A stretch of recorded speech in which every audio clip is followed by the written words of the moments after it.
There you go. Good evening. I saw Yeah. you was opening your wine. I'm a little all over the place because this is the second time I've lost my ring, and it bothers me. Like, I did it the other day. I put it down somewhere. Don't know why I'm being so absent-minded. I put it down and then I found it, and then I've lost it again. So I'm like, Dang. what is going on? How do I keep losing? I mean, yeah. I What don't is the know, dude. universe trying to tell you? It's like, yeah, but Slow down. I'm like, I had it on, and it's like I take it off at night, and I thought I put it in the same place, but I didn't. So I'm a little, but I'm here. Hey, I think, did you find it? No, I got it. I got it. I did it. Yay! Did it my. Hey. Did my I did. He was coming and had me do it. I'm glad. He said I was switched to Real Fit Radio. I don't know how it got over to that one, but when I see different people coming in, I'll be like, I've never. Yeah, because I was like, that person looks familiar, but let me get on my other phone and go. I be on my other phone just checking people out. I have Jessica Meredith says she couldn't hear me, so that's why I clicked the live off and restarted a new one. She couldn't hear me. I'm not sure what was going on, but as long as we're looking good now while we get into it. I've got some. Well, what are you drinking on? So I was at Costco today. So I have this Confidencial Reserva. It's a Tinto Red 2018, 13.5 alcohol. And I was looking for this organic wine that I had there before, but I didn't see it. But this is actually good. The Wine Enthusiast gives it 90 points and considers it a best buy. It's full body, which just basically means it's got bold taste. Where the light bodies are easy to drink. The bold body, the bitter bitches, the bold bodies, they're typically 13.5% and up. But yeah, it's actually good. I did already open it, but I didn't drink that much. Like, I was cleaning up, so I had like a little couple sips here and there, and then just before sipping live, while I was getting set up, I was already sipping on a little. But yeah, I have this red. It doesn't say what all the mix is, but clearly I think it's if it was a blend, it would say a blend. But all in all, it's from Portugal, and it's actually really good. So, I was what are you sipping on? Last minute. I just grabbed one from over there. It's a mango moscato. So that's what I'm having today, because I really wanted a smoothie, and I was just like, I was so indecisive. I said the other day, I was like, I'm gonna get a smoothie, and I didn't. I was going to make tea today. That was my thought, and then I was at Costco, and I was like, well, maybe if I get a red, let's see how it makes me feel, But so far, this one tastes pretty decent. Sweet. It's definitely not sweet, but it's one of those reds that I feel like even if you're not a bitter bitch, you might actually like it. It might be a good beginner red for someone. And I saw at Meredith there earlier. Did you ask her when you were on? She couldn't hear you. What is she drinking on? What are you drinking on, Meredith? I didn't even ask. Meredith, Journey of a Legend. Let us know what y'all drinking on. Look, for us to be wine people, we be using them convenient corkscrews, because I cannot open nothing with the OG corkscrews. I do not know how to use one of those for crap. Green tea with lemon. The one give me the electric one or the one like push it in there and go like that. Yeah, and then it looks like a hook. It looks like a little pocket blade type thing. You know what I'm talking about? Yeah, I can't. When I use those or try, the cork always ends up in I've got a couple the of different wine. kinds. I like the one where it looks like a little robot. Yeah. I have And that then one I in have yellow. the old school one over there. It's a couple. Mm-hmm. I like the electric ones that you could just put on, push the button. Yeah, I haven't gotten into that. Mm-hmm. I don't have that one, but I will get one these if I are need fine. to. I don't mind this one. I don't. We got the other one, but I've never used it. Yeah, I don't know how to use it. So, she said lemon, green tea with lemon. Journey of Religion said air, right? The air, right? Mm-mm. Mm-mm. Go and get those wind huff breaths in. Now the Super Bowl is today. Yeah, so it's on in the living room. Probably Journey of Religion said air huffs. Maybe on that game. Today is just a little interesting day for me. Yeah, because I mean, I'm not gonna be easily irritated. I'm just gonna. I feel like. Oh, I am easily irritated. Not being easily irritated. I'm trying to work through it, but today, just every day, I'm just trying to not be so easily irritated, and I just don't know how to work through it. You got any PSAs today?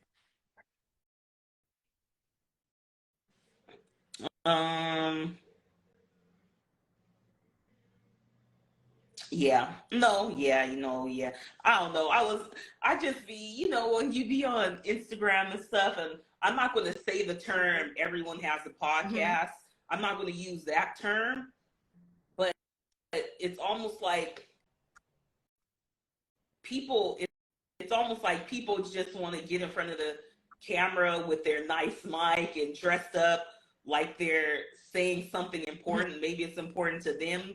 But you know how we talk about like people saying reckless stuff and the wrong people listening. Not to say what he was saying was necessarily wrong, but it could be. This guy I was on the cruise season people, and they did a remix because some guy, I don't even know his name because he wasn't tagged. He was talking about vulnerability and how men shouldn't cry in front of a woman.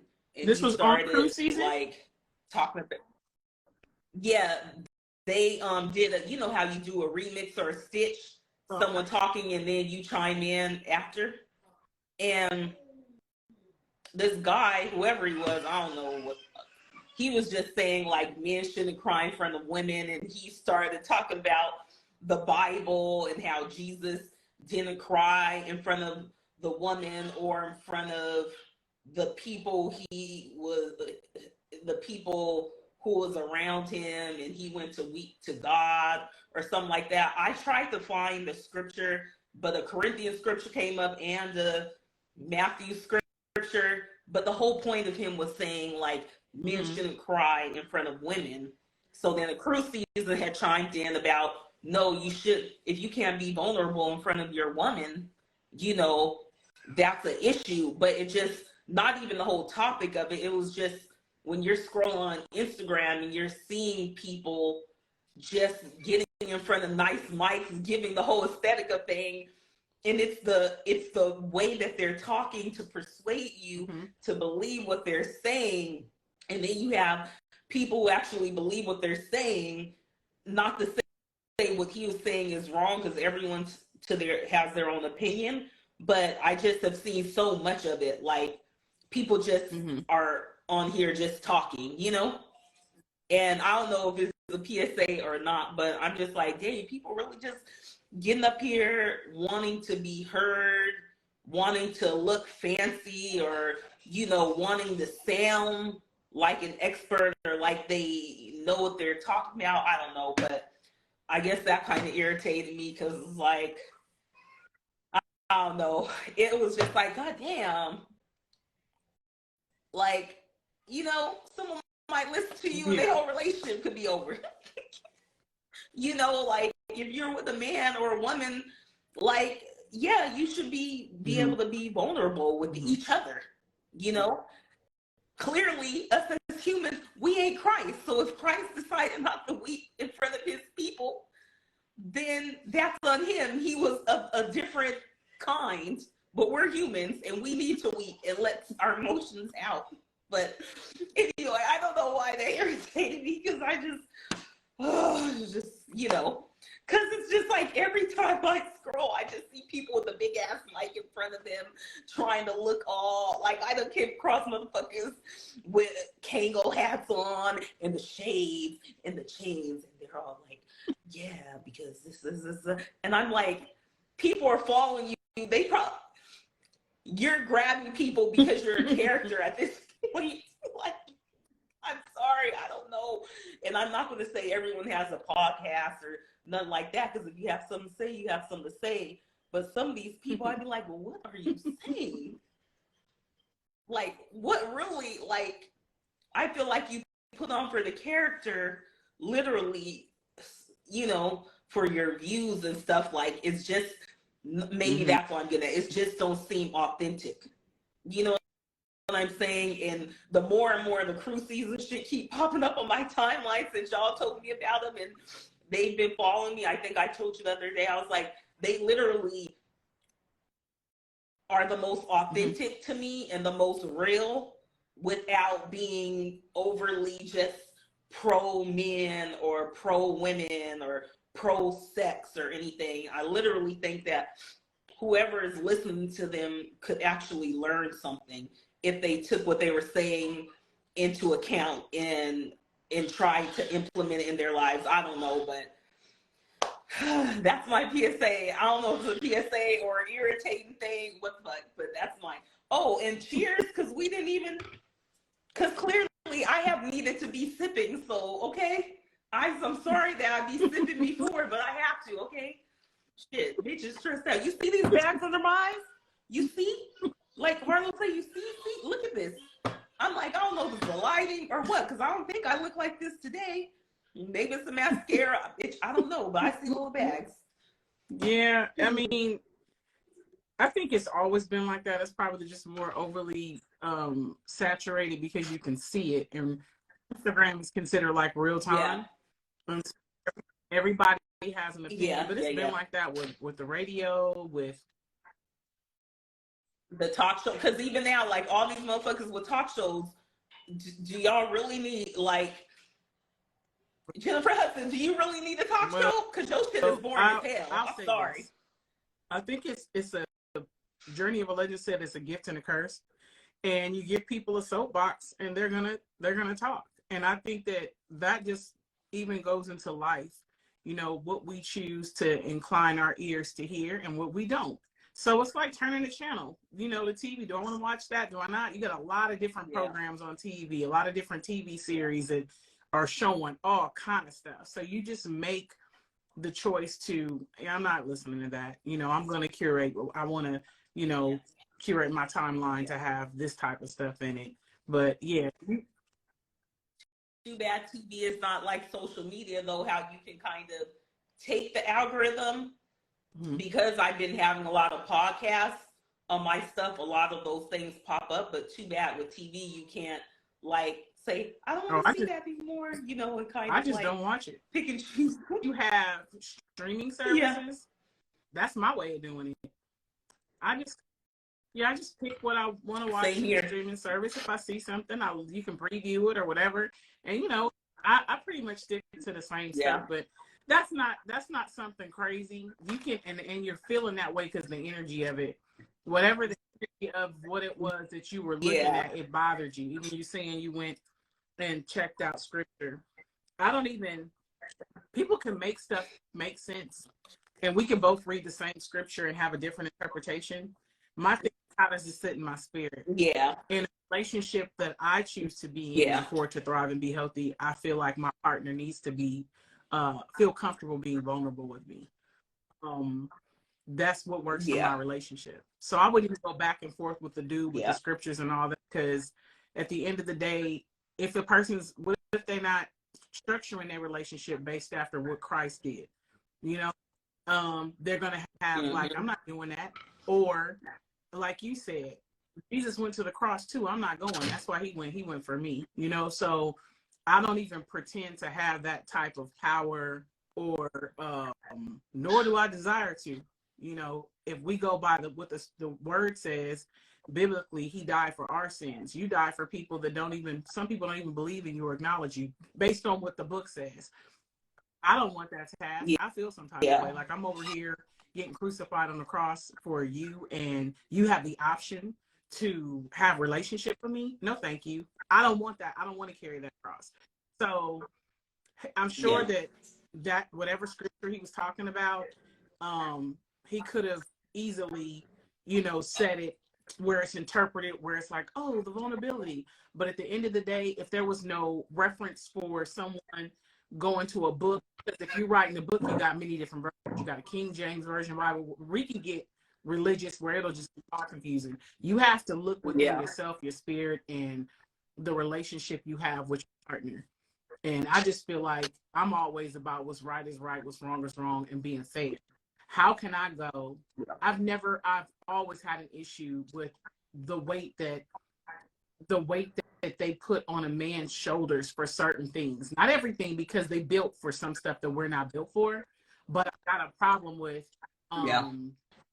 the vulnerability. A man just having to suck it up. I saw something on Instagram the other day where this woman was like, why are you guys laughing? There were two men and a woman. It was a podcast. And the woman was like, you guys are laughing at, I guess she read something where this man was like, I can't show that, you know, I'm afraid. I can't show weakness. I just got to suck it up and handle it. But she was saying all these things that happened to this man, horrible things. He had been like assaulted when he was little. Then he was abused, just a bunch of stuff. And so the guys were laughing, not at that, but they were laughing at her, saying, why does this man feel like he has to suck it up, that he can't acknowledge that these things have happened? And I think he was on like the brink of suicide at some point. I'm not sure. But they laughed and they were like, because you acting like this is new. That's what we're supposed to do. We don't get to go cry. We don't get to have the moment of, you know what I'm saying, like, I can't do it. We got to suck that shit up and be a man. And we figure it out. The world is not here for us to cry. The world is not going to rescue us. No one's coming for us. And she was like, what? And so that, I feel like the big narrative for men specifically, they're not supposed to cry. They're not supposed to be vulnerable. They're not supposed to, you know what I'm saying, have to ask a bunch of questions and figure it out, you know, and don't make yourself look stupid while you're figuring it out, and don't cry either, and then don't be afraid, and then don't. That's a lot. We are people at the end of the day, you know. And again, while I say there's some things that men are built for that we're not built for, vice versa, emotions are the same across the board. I'm about to tell my son he can't feel some type of way. But I will say this, having a son and a daughter, I have prepared my son to understand that the world will not be accepting of certain things. So this is your safe space for this. But when you go out there, you can't show people certain things. You know what I mean? Because you won't be received the same way you'll be received in here. This is your safe place. And I would also encourage him to have a partner like that is there for him. Biblically also, I would have been back and forth with that guy. It says if the woman is the breast and the man is the breastplate, or the woman's the nurturer, and all these different things, why wouldn't he be vulnerable with who he's with? She's the one that can prepare to go back and face the world that's not going to allow him to cry, that's not going to allow him to be afraid, that's not going to embrace him and love on him. You know what I mean? She's not, though, she does all that inside, and then he can go back out in the world and be strong and not cry to people. But in your relationship, you can cry with me. You can cry with me. You can let me know there's a fear factor here. You know, and those are things, we're people. That's equivalent to, and it throws me, because it's like, you know, a woman should be in the kitchen. A woman should be like, there's certain things a woman should be doing. She just can't do these things because she's a man, because she's not a man. You know, it's a double standard. They pick and choose what they want to highlight. I don't even argue about it anymore. I just look at what's gonna work for my relationship with people that I love, the males in my life, And I'm not worried about somebody else, because that guy that was saying that, the men in my life wouldn't be crying in front of you anyway.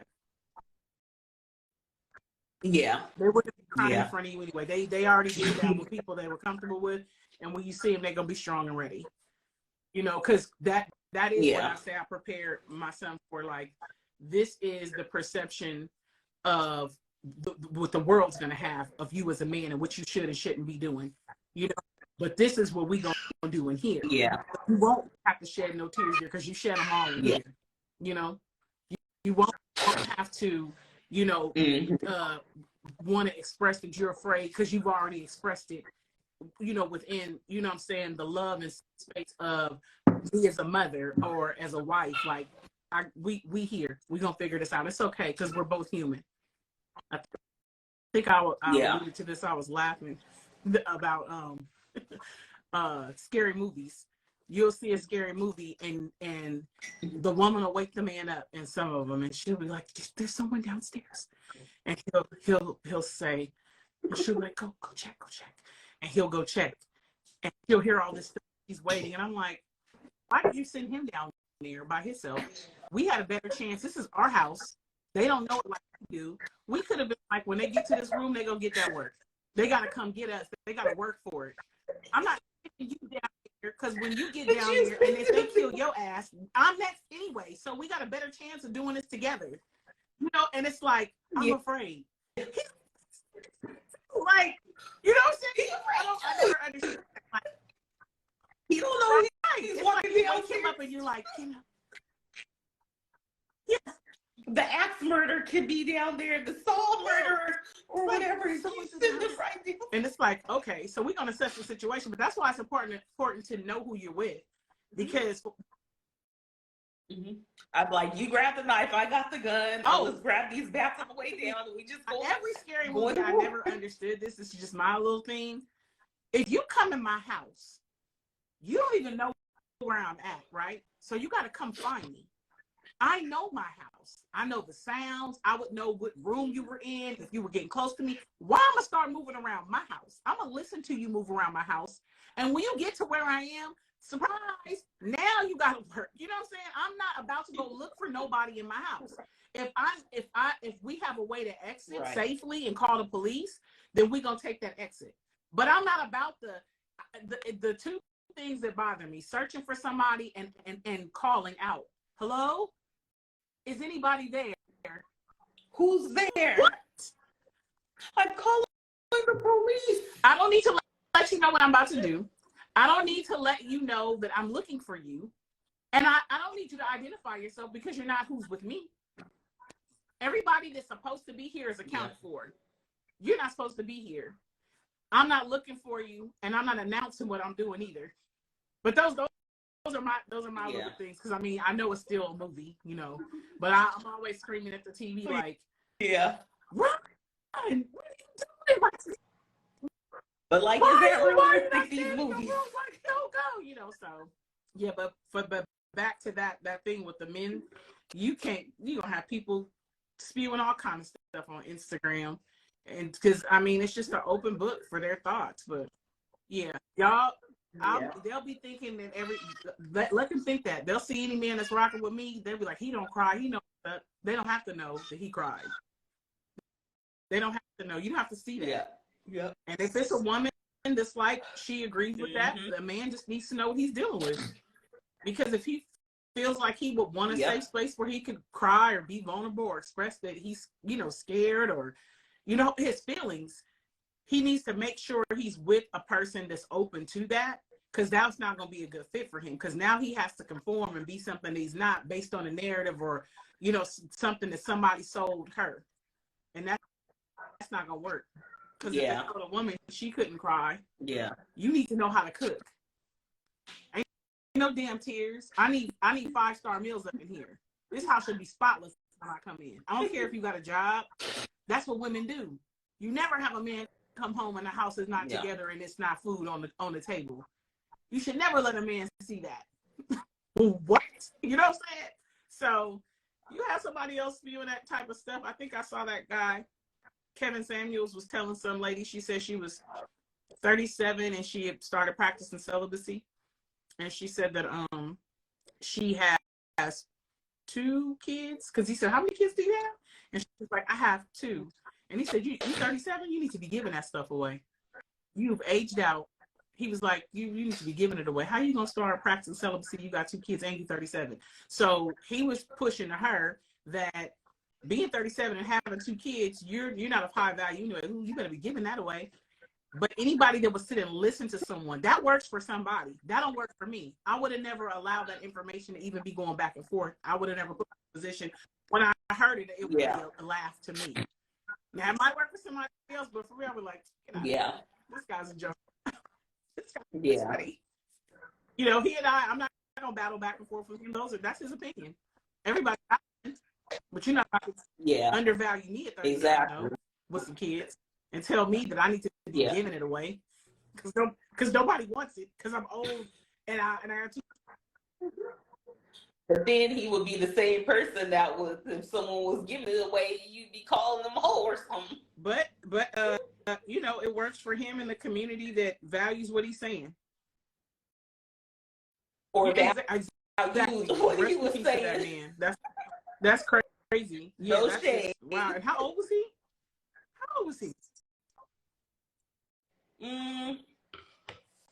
Was he in his 40s?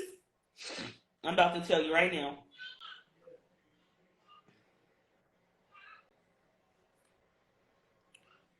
He was born, he was about 50, 58, I think. Okay. All right. 57. Some stuff I'm just not even inclined in my ear to hear. With one child. So what was you doing wrong that you had a child that you were now unwed? I don't, for people like for him specifically, I'm learning. Okay. Let me the end. Your talk has no place. value. And I'll just be going the whole day. I'm figuring out now. I was like, I didn't eat anything. I think I had some mangoes, but the day just goes so fast. It's like you look up and it's like, where did the time go? You know? Yeah. I'm wondering where the time when it seemed like it took me forever to drive across town just to go to the bank because it's been raining too. So, you know, you got to drive slow. Rain's coming down. It's a little windy. Took me forever to get to the bank. Felt like the ATM machine wanted to be slow and it was cold. You got to adjust to the weather down on me. Yeah. So, you know, but here we are sipping wine. What bowl are you going to today? I'm gonna jump into my smile. While you do, I'm gonna grab a top for this. Oh, okay. Now you know you should have. You're like, damn, I knew I was gonna. Yeah. So it's like, Bear, get the top before you knock it over.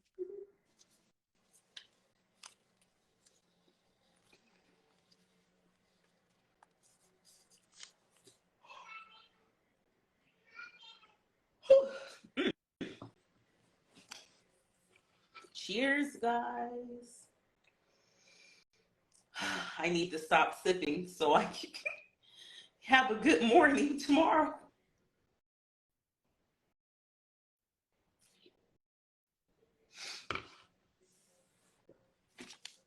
Is anyone watching the Super Bowl? I know you guys aren't live, but does anyone have the Super Bowl on?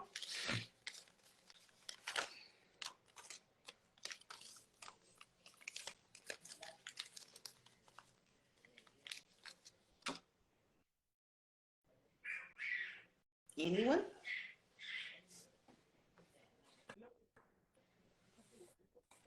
What's the score, Chloe?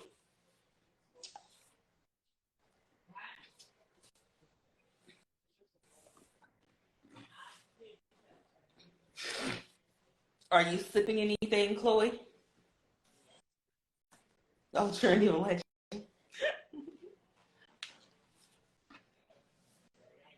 Journey of Legend, I assume you are Philly.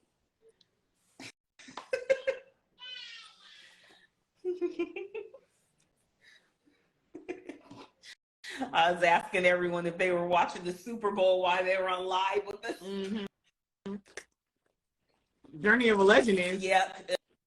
So is Arkansas Barbie. But Journey of Legend said his team winning or something. I was like, "What, you Philly?" He said, "Yeah, he Eagles." Oh yeah. Mm-hmm. Meredith is reading and watching us. He said, "OMG, fumble 14-14." Oh, let's go grilling birds. Oh, we got two opposites in there. Yay! Mm-hmm. I'm there for the comments and no. Yeah. Yep. Okay. So, sorry. I hear Harlow in there getting in trouble. He must be acting up.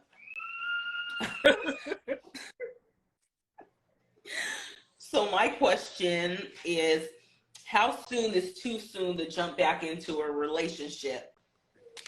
And my question is based off of, I'm going to use celebrities, but there's also non-celebrities too.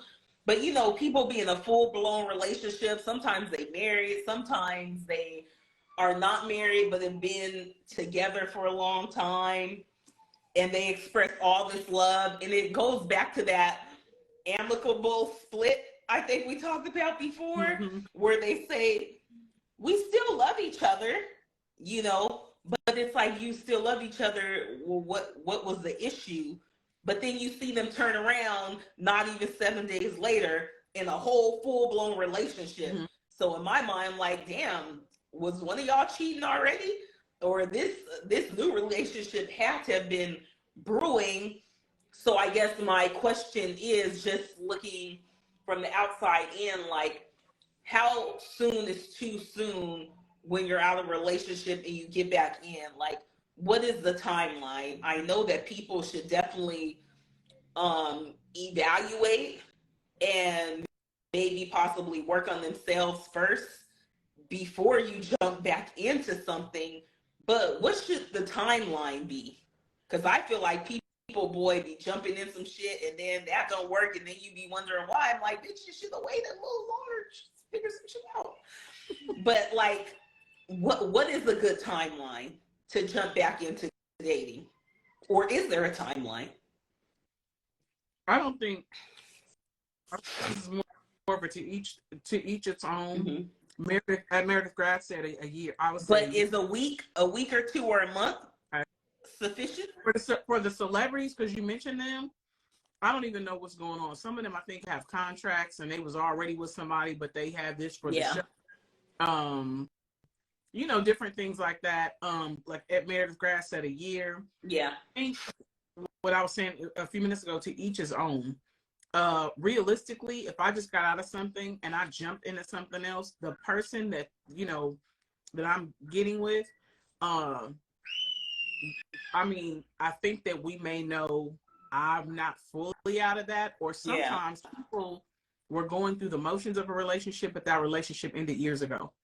I've heard that before. I think it can happen a lot with people where it's like, they knew the relationship was over 4 years ago. We just continue to go through the perpetuated cycle. Or I say just I'm having a brain freeze here. You know, routine. The falling apart of the relationship. Right. Well, no, it's breaking apart. I think it already fell apart. I think a lot of people can be in something and it stages to when the relationship has ended. I think, you know, sometimes for me, like, you can leave mentally and then you guys become less connected physically, meaning like spending time with each other, intimacy. You're just like, we don't really do things together. You're just existing together, but there's nothing, no substance or anything. And if you have a child, and then out of routine, like, you've been with this person for so long, you know how to tolerate each other. Yeah. And don't throw kids into the situation. Yeah. Factor them in. Now we're co-parenting, but you know, if you are brutally honest with yourself, or you know that you left that a long time ago, the love died, you know, you love them as a person. You want to see, when you hear people say like, I care for him or her, I don't want to see them do bad. You got to really like assess, like, that's not the type of love, or that would you want your partner to describe you that way. I would never want my husband to say to someone, if they said, are you in love with Bear, or do you still want to be with her? And he said something along the lines of, I will always have love for her. I want to see her do well. I really care for her. Those are all the things dancing around it. Yeah. Like the love, it's a different type of love when you like want to be in a relationship versus you wanting to see someone do well. Yeah. You know what I mean?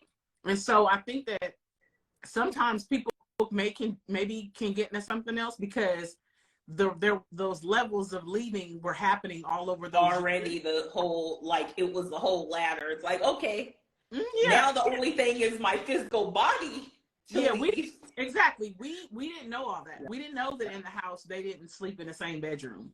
We didn't know that the communication pretty much died. She asked him where he's at, and he's like, yeah. And then at some point, it's like, I don't even care where he's at as long as he does what he's supposed to do, pays his bills, is a father to his daughter, or vice versa. As long as she, take care of the house the way she's been doing, and she can do whatever she wants. It don't matter. We got to still make sure we pay this car off. Our taxes need to be done, like the routine things. Yeah. But all the other stuff, those positions, that space is open, I think, for someone else. Yeah. So she can meet someone else and find, joy and delight, and like, I can't wait to see her, him at work, or I really enjoyed my conversation with them, or just the time we spent together doing nothing. We were hanging out in the park. So now new relationship is happening. Yeah. So when we see the physical split, y'all was married for that many years, and but it's already been going on in the background. Relationship with him over that relationship been done. They were over there doing the routine like that, Yeah. So I can't say for anyone specifically unless I know the ins and outs of the relationship.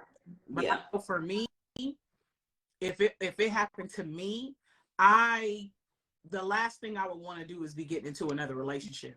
Yeah. And whoever I met, if it was like I was attracted to them or I enjoyed their conversation, it would be just that. It's like, I like talking to the guy. This is I enjoy his energy.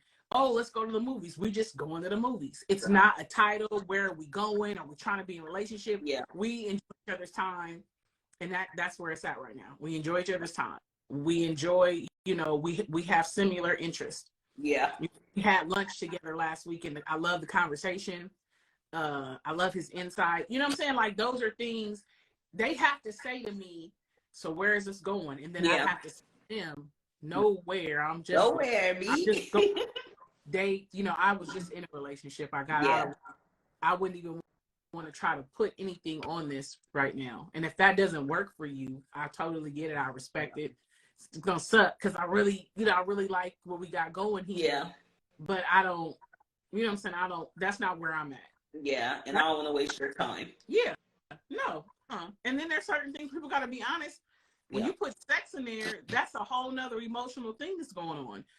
Now let's not say relationship. I would say sex. Yeah. You can be going to the movies. You can be hanging out. Like, that's energy. That's still a connection that's happening.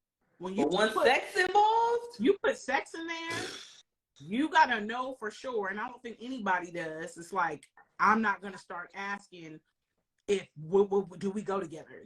What is this? Yeah. What are you trying to do? Because as soon as sex is involved, 10 times out of 10 times, that is eventually what happens. Whether it's the man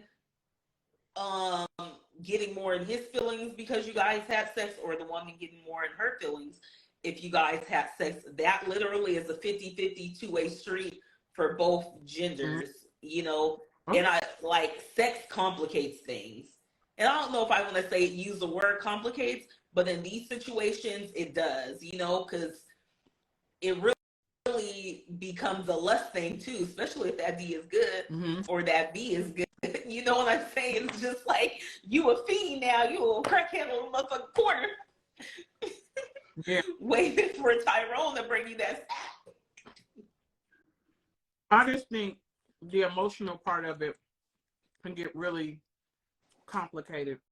Yeah. And even for people who are fresh out of relationships too, emotionally, there could have been something lacking in their other relationship that just going to the movies and having conversation fulfilled a void that they weren't getting in that previous relationship.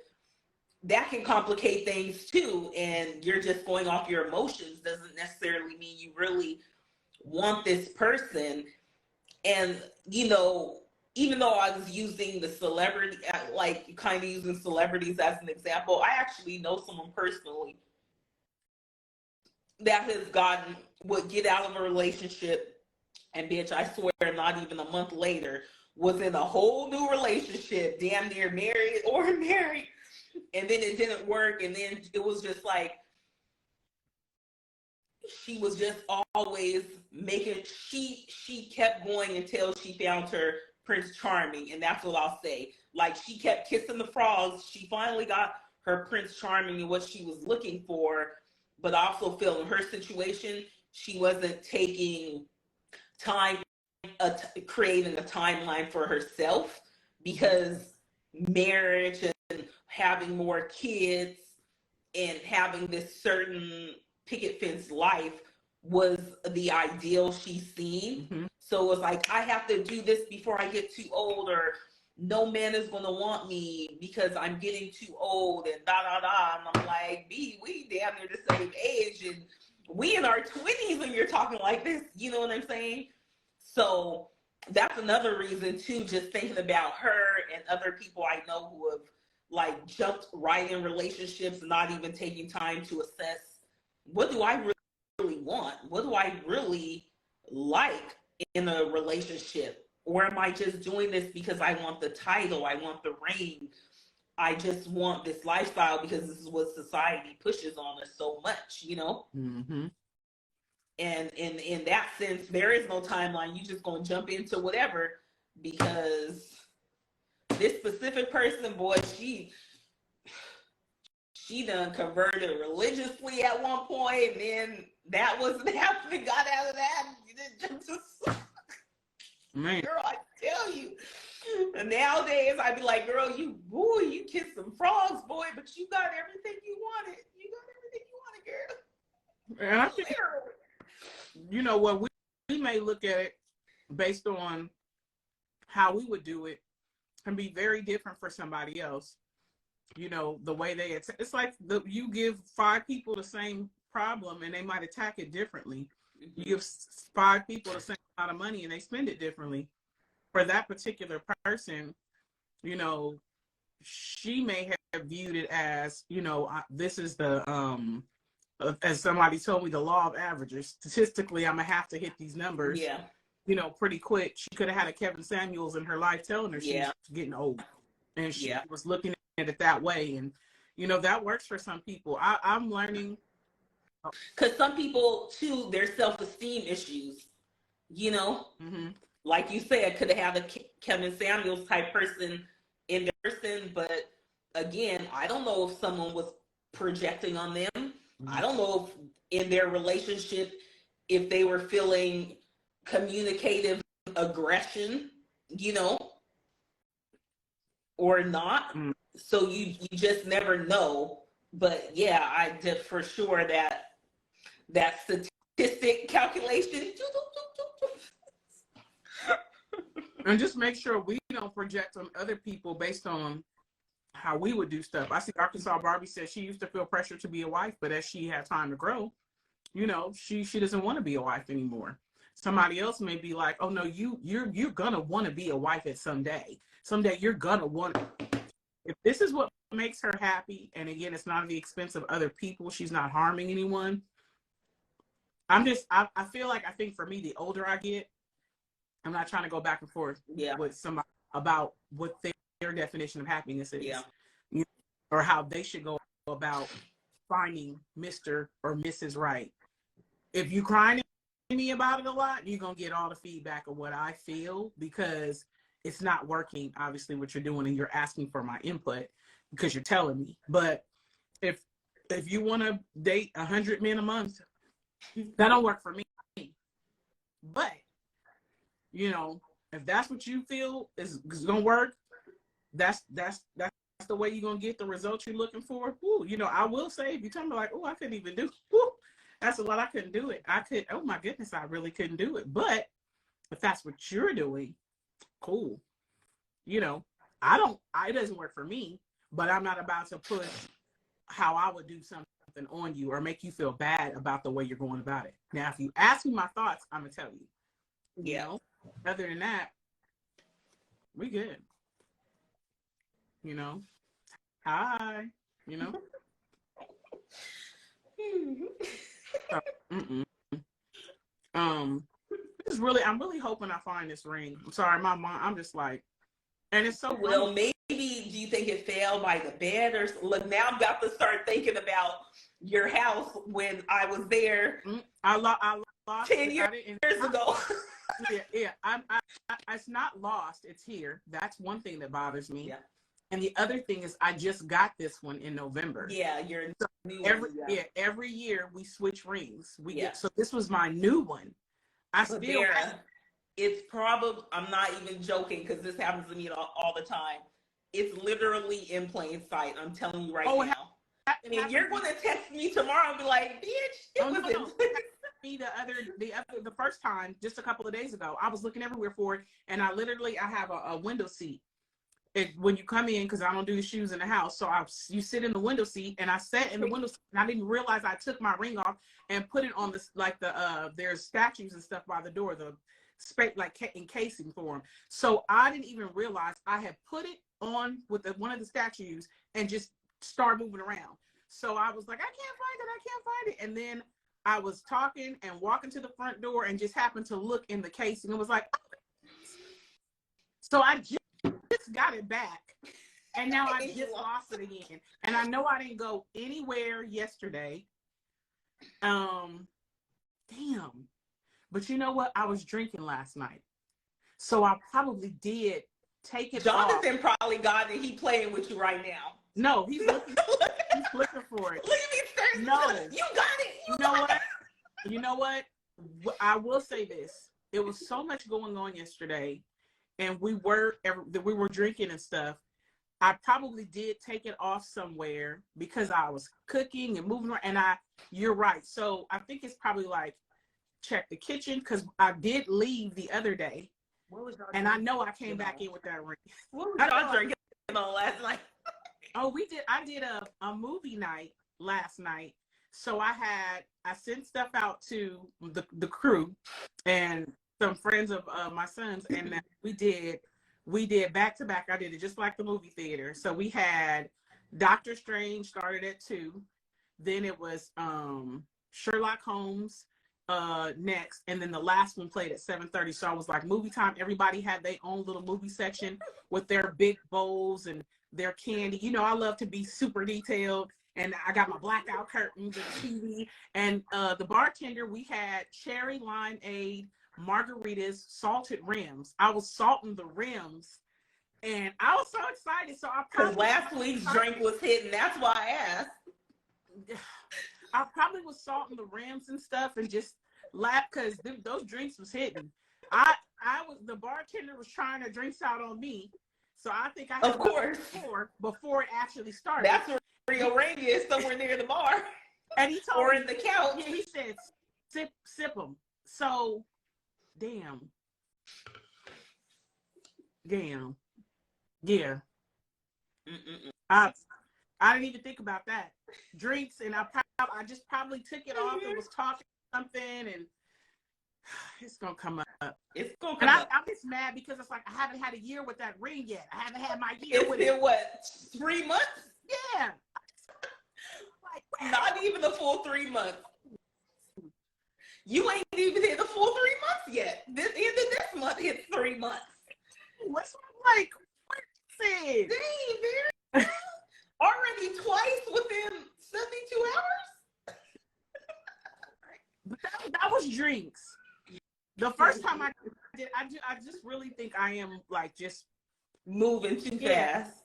And I think I just take it off and I'm talking and I put it somewhere, and we gonna find it though, because that's one thing I will say about him. Mm-hmm. Once he starts something, he does not stop. It's like, okay, because he already told me while we're on the live, he's like, I checked the car, I checked around the car, I checked the closet, I checked, like, he's giving me updates. When you see me looking down and stuff, it's like, oh, he was telling me I looked here. So that ring gonna come up. Check the bar, check the couch. Oh, you know, wherever she was sitting yesterday. We're a room escape family. So when I get off live, I'm treating this shit like a room escape. It's gonna be like, backtrack. I started making the meat and stuff, and then Inspector Gadget on this, Sherlock Holmes or something. Oh yeah, we're gonna find it. We're gonna find. I really feel like I put it. Just not thinking about it. I might have like put it in my pocket, something. And what I had on didn't even have pockets, so it's gonna come up.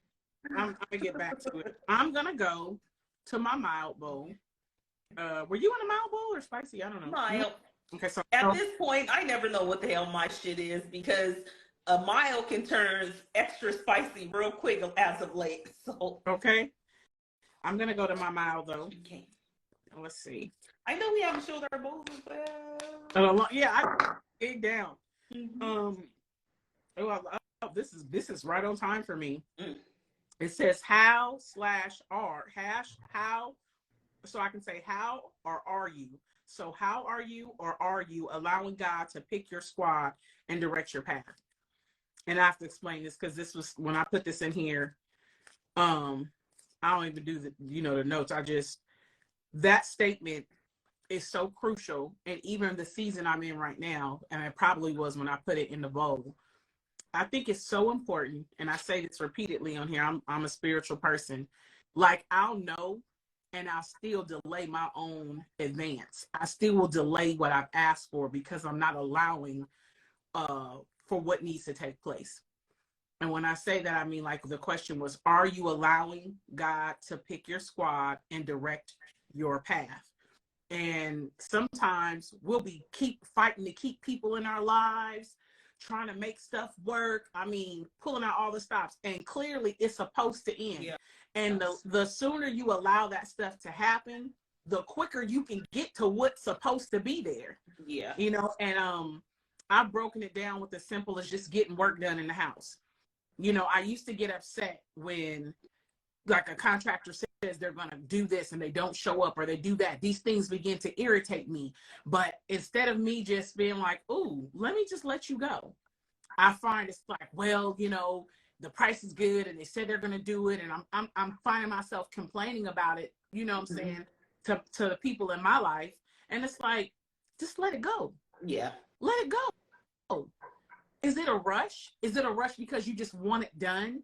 But it's not something that has to be done. It's like, not the water's off, the utilities are off. It's not a necessity.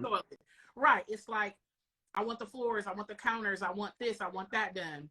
And so what I'm learning now, even more so, because I just believe things will continue to, as long as we are living beings, as long as you flesh and you walking around, you're going to have to remind yourself every day. Like, it'll be like, I know better. And you still might, mess up. So that's what I'm saying. It's even now, like, you always talk about shedding and things like that. I want God to pick my squad.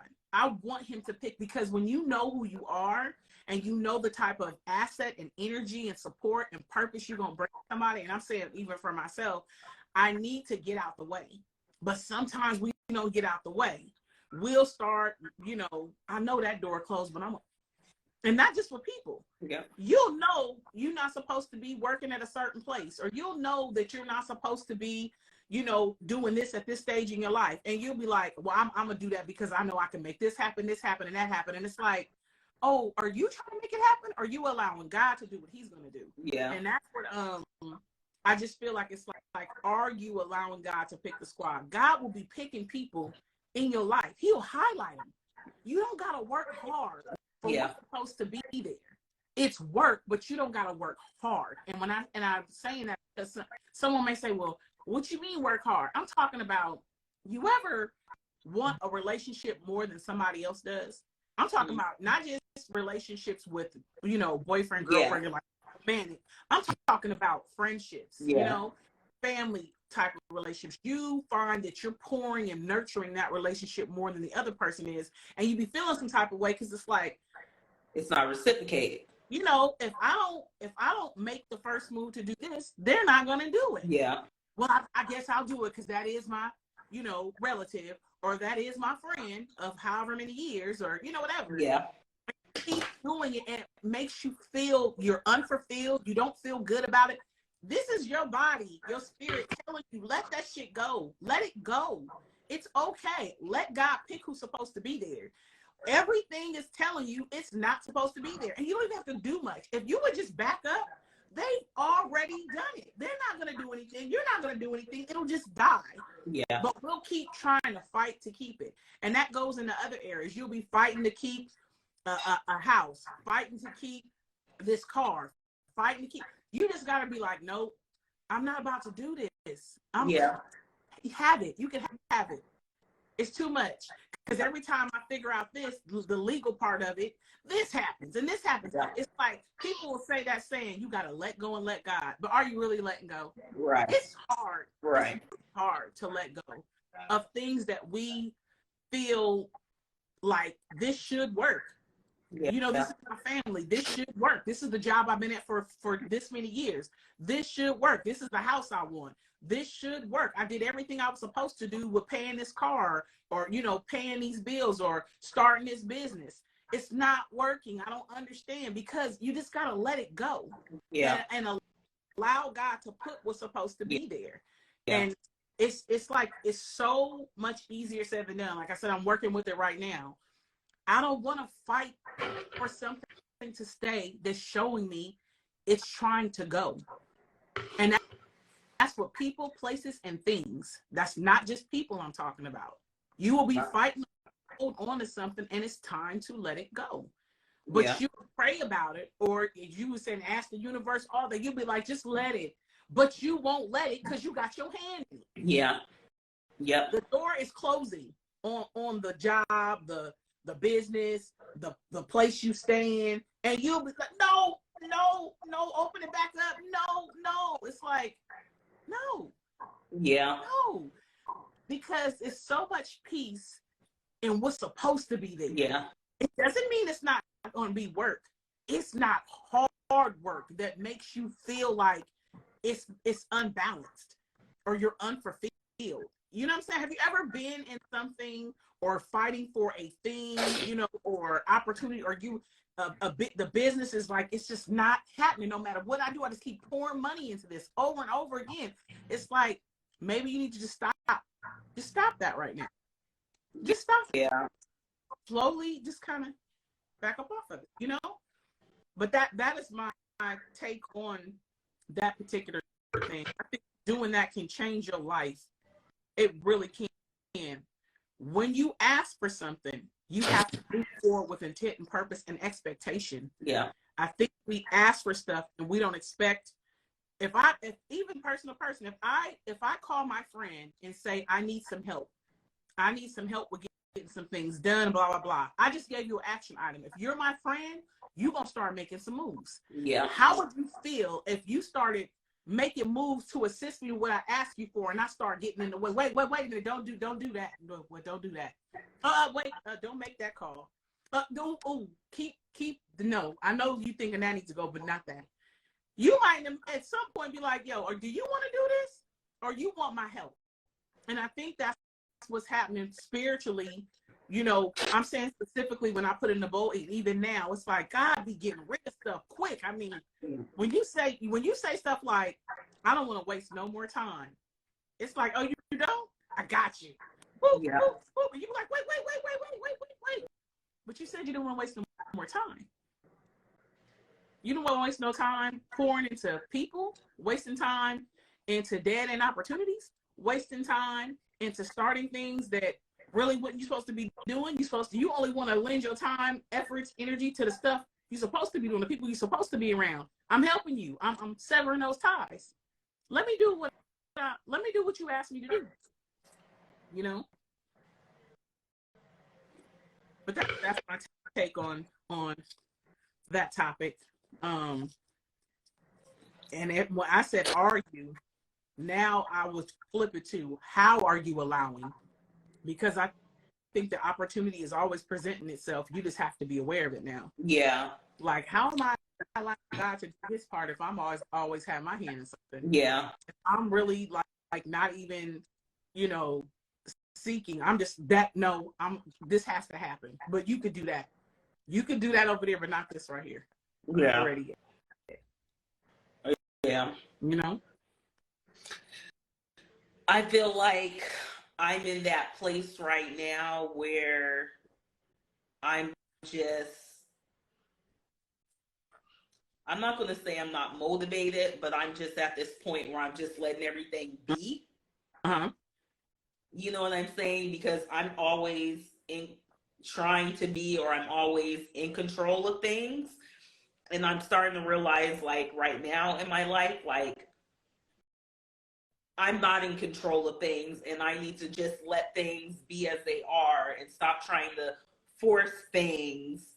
And just, I'm at this thing is just focusing on my happiness, even with like Bloom and stuff like that. Like, I keep trying to force and force, but in a mind frame, like, I'm not even there. You know what I'm saying? If that makes sense. I'm just literally at this place of, like, how I've been operating is just letting go. Like, literally letting go, letting the universe guide. Oh, sorry. What happened? Sorry. What happened? I'm sorry. Oh, did you have a oh, L? Oh no. We're gonna just take our time. This is an emotional day for L. This bring it all together. Just bring it all together. I'm sorry. No, just take your time. Just take your time. Take your time. Just take your time. You guys, these are very transparent moments. We always say this is what we would do on a phone call.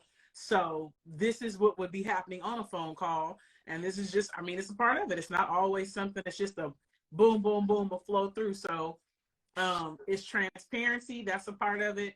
It's vulnerability. It's being open. But these are conversations that need to be had. And sometimes in the process of having them, these are things that, you know, we implement in our lives. It's not any, no, you know, don't, this is, as you said earlier, with guys not being able to be emotional, you can be, you know, you can, and you can express yourself. And with expressing yourself and your truth, it's tears with that sometimes. You know, it's tears with it. I'm so silly. I thought your little butt was giggling because you're so silly. You just went, like, is she laughing? Yeah, you have to. I'm just at this point where I'm just letting go. I've just been like flowing with wherever the universe is taking me, as long as it's not taking me into a ditch. Yeah. You know, I've just been letting go and letting God, and I'm always trying to be in control. You know, I have my business and things, and I often think, am I letting people down? You know, I'm buying stuff for the business, I'm formulating and doing all this. But there's still a void, and there's still just so much going on that I have to just let go of everything. You know what I'm saying? Because when you're not right yourself, how can you build, or, you know what I'm saying? So I'm just in this place of letting go. Whoever's meant to be in my life, they're meant to be. Whoever's not, they're not. And I'm learning to just surrender and stop trying to be so in control of everything. And it's hard, you know, it's makes me emotional, you know, but at the end of the day, I just am surrendering because I want to be guided to what I'm meant to do, to what I'm meant to be, to where I'm, you know, meant to go.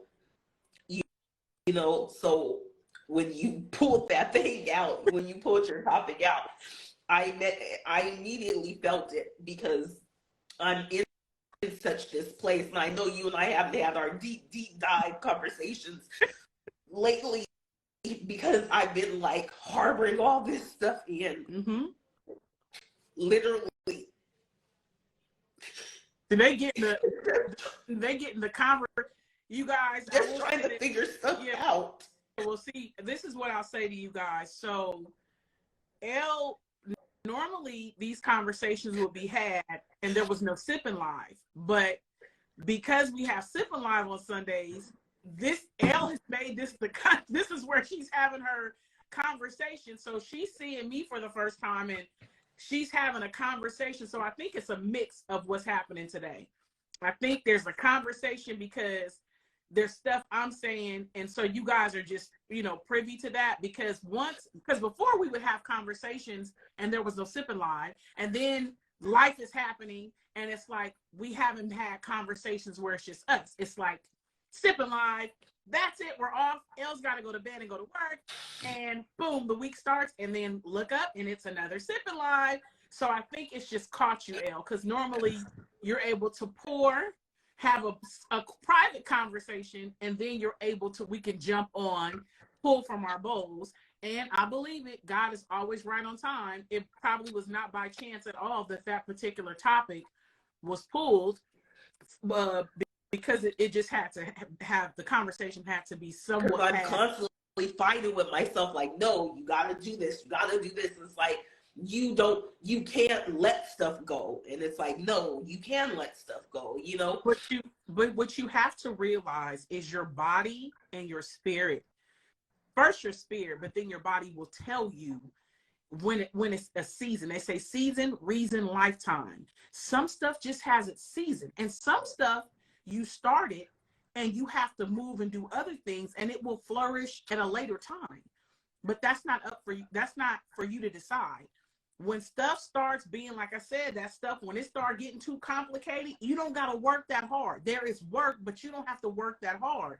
Sometimes there's a severing of things or a pause that's happening, and it's like, oh, this is getting ridiculous. I'm feeling some type of way. That's your body. It's like, why am I feeling like this? These are all context clues that are happening, that's saying, let me pause it. It doesn't have to be the end. Sometimes you got to pause stuff, and you really got to pause stuff when you are not in a position to give fully. If I'm supposed to give wellness and energy and support to others, but I don't even have that in my life right now, how can I do that? And only when you're operating on E. Nobody else knows. From your spirit, and from your body. Whether for me, my cycle would get really heavy, or my skin would start tripping, or I just feel really sluggish, and I'm real snappy, like the energy, my moods and stuff like that. So that's your body. Nobody else will know, because they doing them, and it's not it's not anything intentional. They're living their lives. So when they come to you in a capacity, or things are happening where it's pulling on you, and you already operating on E, it's no reset. It's no good. Like I've said before, even if a car needs maintenance, if you have to change the oil, people need that too. So I think I sent you this text like a couple of weeks ago. We agreed we're going to go to 2 times a month. But you're a mom, you're working, you have a business, you're in the process of pushing, and you're an entrepreneur. You're like a creative. So you'll think of something and start doing that. And you'll see this and start doing that. So you can have a million different irons in the fire, but just because you're doing a lot doesn't mean you're getting a lot done. You know what I mean? You have to scale it down. It's like, what can I really pour into 100%? Give something that I would feel fulfilled and be comfortable with saying, yes, this is what I'm giving to others. But if you're not giving that to yourself, you don't even have the capacity to give to anyone else. And the first thing is, you got to give to your child. They don't understand when you on E. They don't know what's going on. They don't care what's going on. They're going to take. So that's the first person. Then your job. Your job doesn't care about what's going on. They don't want to hear about how you dealing with stuff emotionally. It's going to take. We hired you to do a job. You need to do that job, and we'll give you this paycheck. The end, right? So then the next thing, if you're in a relationship, that's there. That's another person, right? And then for you, you say control, and you got all these other things. You have an expectation of where you want to be and what you need to do, and time frame for when this should have happened, and that should have taken off, and this should have been done. That all needs to be like, nope. Just stop. That's the trust part. Trust that all of it. My thing is all things work together for the good of those that love God and are called according to his purpose. That is what I push to remind myself every day. So if all things work together, if you stop it, it's still gonna happen. If you stop and say, I have to get myself right so that I can give 100% to these things. And the overall goal is to be in the best position to do it. I can't even give, you know what I'm saying, in the capacity I want to and be proud of it if I'm not full, if I'm not at 100. So it's nothing wrong. There's no shame in that, saying, nah, I'm pausing this right now. Nah, I'm not doing it. And I think I've been picking at you a little bit and a little bit. I'll send you a message. Want to go to one time? Want to go to, like, these are things I'll pay attention. And then it's like, you know, Elle, if you want to go to one time, no. We can do what we do. Well, Elle, you got a lot of stuff. You know, these are things I'll listen, and then I'm the kind of person I step back and I let people, you know, move, because you are still the only one. That's like a doctor. Even when you go to the doctor, Elle, don't they ask you, how have you been feeling? Let me know what's going on. They don't know. You have to tell them. So if you go to the doctor's not going to stand there and diagnose you. They may, if you say, I came in because I have headaches, they may give you a whole range of things that could be happening, but they're going to need you to give them some more information. Yeah. So if I say, based on me seeing, you know, and listening and just my spirit energy, what, you know, maybe we should do this. If you say, if somebody's around you and they say, Elle, maybe we should hold off on doing this or this launch or that one, and you like, you're not even allowing the help that's supposed to come to be there.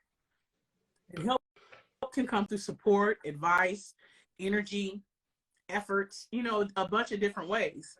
But this, I think this is all a result. You just feel overwhelmed right now. And I don't think the topic probably just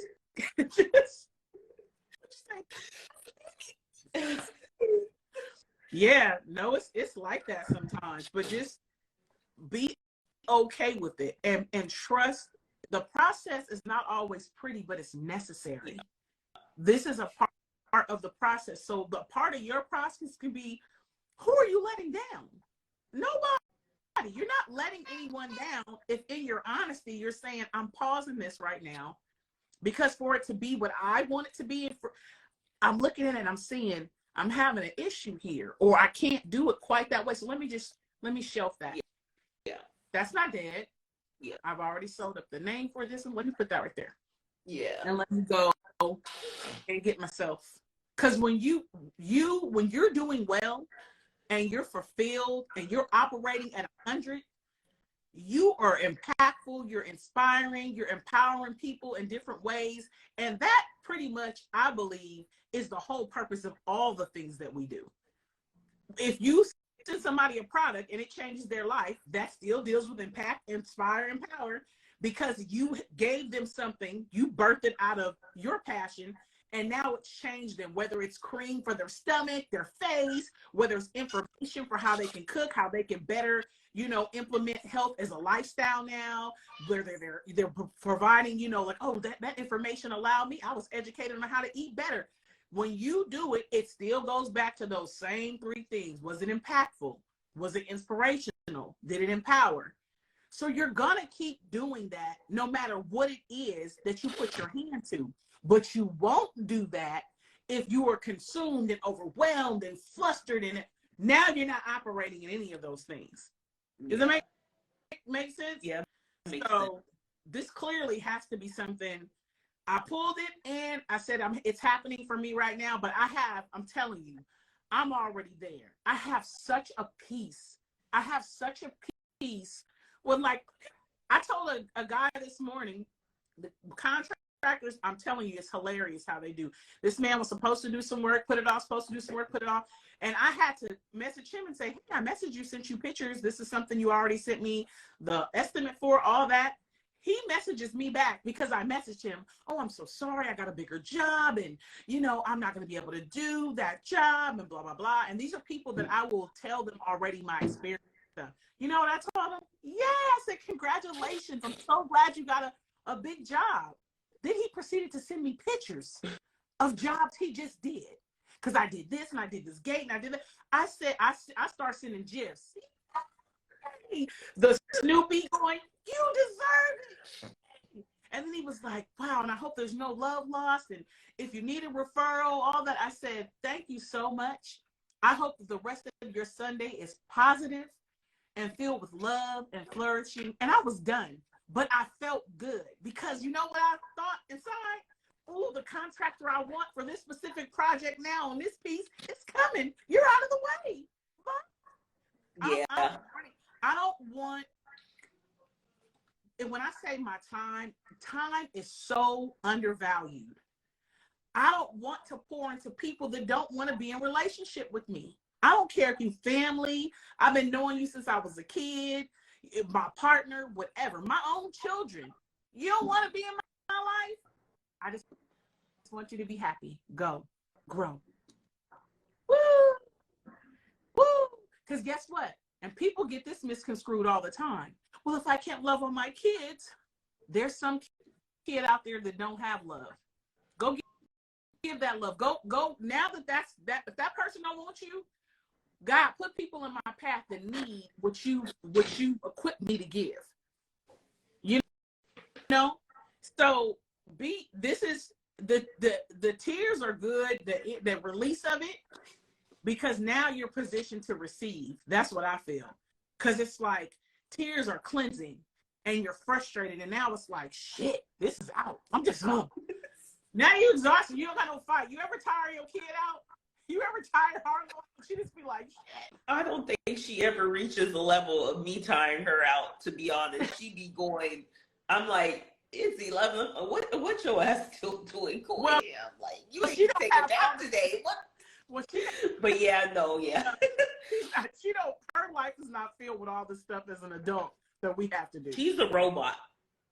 Well, I've tired it, like I've tired or like exhausted my children when they were small, and they won't fight you. You could do anything to them. Sorry, our dog. We run him crazy. My husband will run him crazy. When he come in, he'll go like, I don't want, I'm good. But when he's not, he'll keep walking behind you, pouting and shit, because he wants you to go run and throw with him in the backyard and stuff. So his thing is like, oh, you want it? I'm about to give it to you. And he's exhausted. So I think now when you cry, you're exhausted. There is no fight. You can't even do it even if you wanted to. You go to do it and be like, oh, I can't. You know what I'm saying? You're going to put your hand to it and you won't even have the energy. You can't even formulate your thoughts for the follow through to do it because you just can't. Yeah. So this is a good place because you have to let go. I always say pebble, rock, boulder. I think in the beginning, the pebble is like, we'll have the option to let go. Let me see if they'll do it themselves. Let me see if they'll, on their own, be like, no. Oh, no, they're not going to. Okay, let me do a rock. Let me throw some rocks in there where it gets a little confusing and they trying to figure some stuff out. Now let me mess with their time frames and let me hold up some stuff and let me shake it up a little bit. And you start doing this and you still figuring it out. You doing the balancing act. And it's like, oh, you still want? Now I'm gonna throw a boulder. Now you don't have no choice but to do it. So this is a good place because you're exhausted. And when you're exhausted, you can't even do, you just can't. That's why you're saying I'm tired. I'm done. I don't even want to. But it's a good thing because in that, now other things can be released. It's a space for it. See, when you have everything here, just imagine having a table with a bunch of stuff on it. And what you need can't even be put on the table because you got all the stuff that's there. So it's like, well, let's make some room for what you really need, which will also lead to what you asked for. So let's move this off. It doesn't mean it's gone. We're just going to move that to the side, make some room for this, because this is what I need to give you right now. Yeah. Boom. That's what I give you right now. Boom. You don't even know you need it. I do. This is what you need. Slow down. Let me do this. That's what I think is happening. It's happening to all of us in different ways. I'm at the phase. I was mad you know, in the beginning when I first started going through stuff, and I say specifically pertaining to the house, but people, they get me every time. I think we were talking last week, and I was saying how, don't you get mad when you got certain friends, when you were talking about the different types of friends? Yeah. And I was like, some type of way, why am I the friend that you can call on and pour out to, and you know, I'm a pour into you and all that, but I'm not the one you really do anything with. We don't even have together. I see you hanging out and having lunch with all these other people, but you only use me for the therapy, you know? Yeah. Yep. I take that personal. So what I started doing, sometimes you're only in people's life for certain things. Yeah. Right? And so I think I was putting titles on certain stuff, like we're friends. But no, sometimes you're in people's life to be, you know what I'm saying, inspiration, to be someone that is support. And you have to be comfortable with that. Everybody ain't gonna be your friend. Yeah. And you ain't that, but then you're sometimes fortunate. I say for me, blessed to have people where it's like we can have food together, we can have support, we can, you know, be transparent and open, and we got all the different ones. That's, I think, what you call it. What kind of friend were you calling it? Universal. I think we were alluding to. Yeah. I think Journey of a Legend was like universal friend. So, you know, universal friends are rare, like unicorns. Yeah. And you get to pick and choose if you want to be the person that you take that call, because it's like, nah, I don't want to give like that right now. Yeah. Yeah. You could do that. Who's making you? So if it gets a little uncomfortable, like this person got a pattern of pulling on me like this, I'm feeling some type of way. Well, why do you feel that type of way? Because it's not. Then maybe that relationship doesn't need to exist. Yeah. They're gonna be all right. They're gonna be fine. You know. You know. So I mean, I don't know where to go into that because this is a surprise for you. It was a surprise for me. I didn't know you were going to pull that goddamn thing out your box, out your bowl. It happens, but I think it's good because it's needed. What all of us. It's just been building up. I know since the beginning of the year, I've been telling you, I've just been trying to make some moves, trying to shift some things around, and we haven't had such a deep combo. I'm just trying to move around, just trying to get things situated, and having just have a point to just sit and release, you know? Mm-hmm. You know, I didn't want to release on here. Shit, look at me now. I'm going to be fucking Rudolph for the next 30 minutes. You know what I'm saying? Happen. You can't control certain things, but the opportunity, it came the way it was supposed to. Yeah. It came the way it was supposed to. That's all I have to think. Yeah. But I'm telling you, I'm on the other side of that right now. Yeah. You bask in it. You'll be basking in a minute because you don't got to fight for certain stuff no more. You work too hard. Yeah. You working too hard. And that's what I'm letting go of. I'm just not fighting for nothing. Just want to just release and just be guided wherever I'm supposed to go. Mm-hmm. That's the goal. That is true faith. Yeah. Because I don't know any other way to go at this point. Like, that's good. what am I going to keep forcing stuff when I'm not even mentally, physically, emotionally there with anything in my areas of my life besides Harlow? Mm-hmm. She's the only one right now that's getting me 100%. Mm-hmm. You know, everything else is just like, I don't have anything to give. I just have to, I've released, and I'm just waiting to be guided to whatever I need to be doing. I'm finding things to help me do things, just things that make, like, I pull out my sketchbook and I sketch because that is like therapy to me. Mm-hmm. You know what I'm saying? Like, I just pull my sketchbook out, my ink pens and my color pencils, and I just sketch. You know what I'm saying? Because I don't know what else to do. I don't want to read. I do read, and I do listen to audiobooks all the time. but those aren't the things that I want to do to just like, Mm-hmm. be in another place. So I pull my sketchbooks out and I sketch for creative purposes, but also it brings me joy. So Mm-hmm. those are the kinds of things that I try to do on a daily just to feel good, feel fulfilled, just something. You know what I'm saying? Getting Mm-hmm. fresh air and stuff like that. But just finding little different things to just feel good during the day. You know what I'm saying? Like my own little therapy. I'm just trying to find little things like that. It's just inches, and I think when you were saying that, Ed Meredith Grass said, I can't see the thing, but I know she said she just learned just surrender. Yeah, that's what I'm learning. Just surrender to the process. What's for you will come. And me and her talk about this all the time. Yeah. But I'm a hard-headed person, or not a hard-headed person, but I think I'm just so used to being that person to give the advice, analysis paralysis, helping others.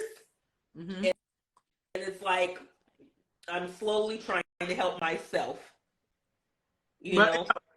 question: do you know how much maturity and growth has to come into play when you realize that there's someone that may be put in a position to help you, or sometimes you won't always have all the answers, whether that's you seeking it through spirituality or just trusting that I don't know, and I'm going to have to trust that what I I need. do. And I'm learning that, and I'm trying to learn the place I'm in. I'm trying to be even more open to accepting that because I know the type of person I am. I am always the person that has to give, give, give, give, give. Mm-hmm. So when you're a person that has to give, give, give, give, give, But what's the evolution in that, though? it's Watch this. no evolution. So Right. now I'm at a point where I'm trying to be more open to allowing people to pour into me and to really receive that, and implement that in my life. Because when you're so used to being on the giving side, you have to literally do work to receive from other people, especially when you're not used to others giving as much as you have given for so many years. You know what I'm saying? Well, now I'm not at the point like even Meredith. No one knows our relationship, but she is so giving. You know what I'm saying? And I try to be as open as I can, and I'm still, I'm open, but I'm still like, slowly opening. But she has been there, and she has been a great friend and has poured into me as I have poured into her. I'm just not used to people pouring into me so much, you know, aside from you and I, Bear, but you and I are a whole different story compared to other people who take, we are reciprocators, but, I'm trying to be more open to people pouring more into me and accepting that. But I think another thing, you said this on the last live, and maybe that's why I said that's what came to me when you were talking about evolution. Evolution, even when we see it in like with a caterpillar to a butterfly, it changes. It's not the same. And we all say we want to grow and get better. Well, that's shedding of the old person, some of the old ways, the old thoughts, the old, things we would do. And another thing that I see in you, sometimes, and last week you said it, and I was like, I don't know how you do it.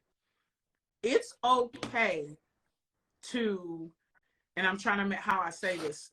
I'll use myself. When I say, like, I think I asked you last week, I said, if the person that you were dealing with, that friend, when you do the friendship thing, I said, if they pulled on you like that, and then you see them hanging out and they spent the money and you gave them the information to actually be in the position there, and you were like, that don't bother me. I think, Elle, this is just me. You are growing to a place that shit bothers you. There are people in your life, or there are people around you where they see this version of Elle, right? I think you're going to another version. The version of Elle, you'll still be like, go, go, go. But you'll know they didn't support. They didn't do this, but you'll still be like, go. Go ahead. I see it on Instagram all the time. A person will say they have no support, but they got 1,000 comments, all these likes, and they all interacting with the people. And I'm like, how do you have the energy to give to that? And these people don't know you. These people can't pour into you, but you're actually taking the time to like and I think people think it's a huge difference, but when you evolve into the true version of yourself, no, you won't be able to give even in that capacity. And I'm saying that it's not a bad thing. They don't need that from you. That energy is for someone that is worthy of it. That energy and time you take to even a little bit, I'm gonna still applaud. I know they don't even support me, but it's okay. It's okay. I'm still gonna like. I'm still going because that's my fam or whatever. No, I'm telling you, I'm living it. I feel better. I feel more energized. I'm not given to that type of stuff. And Instagram really, because it's like you can like, comment, thousands, but these people do not pour into you. But they all be up under your comments and everything. And I'm saying that not just for you, I'm saying overall. I see it happen. There are people that are killing themselves, that are having breakdowns. These are influencers that have millions of followers, but they killed themselves. That lets you know they don't really have people in their life like that. So what I'm learning is I'm untrue to who I am when I entertain that. When it's like, oh, you don't rock with me? I don't rock with you like that either. And I'm not mad about it. You're not going to get any piece of me. No type of my energy. It's not a bad thing. It's the truth. I'm only allowing this relationship to be what it is, right? It's nothing wrong with that. I think sometimes we put that under the I'm going to be the mature person. Even though you don't do that, I'm going to be the person that does what should be done. Even biblically it say don't cast your pearls before swine. That's for me. I'm not about to the realism of it is Jesus went to the cross. I didn't. I don't have to entertain this. I don't have to like his stuff. We really be knowing who people are. And we'll still be like, but that ain't me. I'ma still be the bigger person. I'm still gonna move in love. No, you don't have to move at all. You don't even have to get my presence. You know what I'm saying? Your presence to some people is a lot. And I'm saying that to anybody. Even you giving a little bit is a lot. You don't have it to give. And I think some of these things you need to let it be what it is. Like, I'm relationship there. You'll feel so much better. Do you know what it's like? I really thought about this. Can you imagine being in a room with people that know you, and I'm not saying you specifically as an influencer or a celebrity, all that, but you're really alone? None of these people really know you or really want to value you as who, like the real you, like really have a relationship with you. They'll be like, you better perform.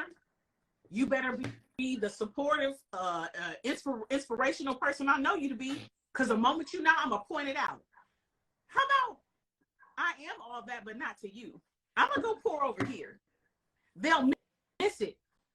And they never have to say anything about it. You just don't get it no more. Just think about if you took your light from a room. It's dark, right? They either going to find some other way to light it up, but your light is not being accessed and given like that. It's still a resource. I'm not in the business no more being a resource for people that are undeserving, or jobs that are undeserving, or, putting myself in position for opportunities where it's like, this is undeserving of my efforts. I think that the evolution of that is where you value yourself more than anybody else. And when we have children, we automatically come second. So you already are getting depleted in an area where you have to refill, where there's no, maybe I'll give, no, you have to give 100% over there. You have to. You can't explain it away. You can't get somebody else to do it, but you get to pick your job. You get to pick people that you entertain in your life. You get to pick the stores you shop in, because the people aren't rude. Because Walmart ain't have to move. No, but you know what I'm saying? It's clean. You get to pick what gas station you want to go to. You know what I'm saying? You get to pick. It was on Friday. I knew we were doing something on Saturday. I went to the store I always go to, Ralph's, and I'm in there, the Pavilions in Burbank. And they're always so good. That's why I go in there, and I have to go to the bathroom. And normally I'm not at the store at the time I went, and I've been drinking a lot of water. And I was like, ooh, I gotta go to the bathroom, and I don't want to go to no public bathroom. Yeah.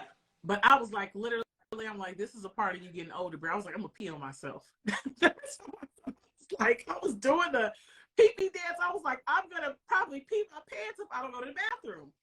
So if anybody else has been there before, I couldn't make it. I don't know if my bladder's not strong enough. I was gonna pee on myself.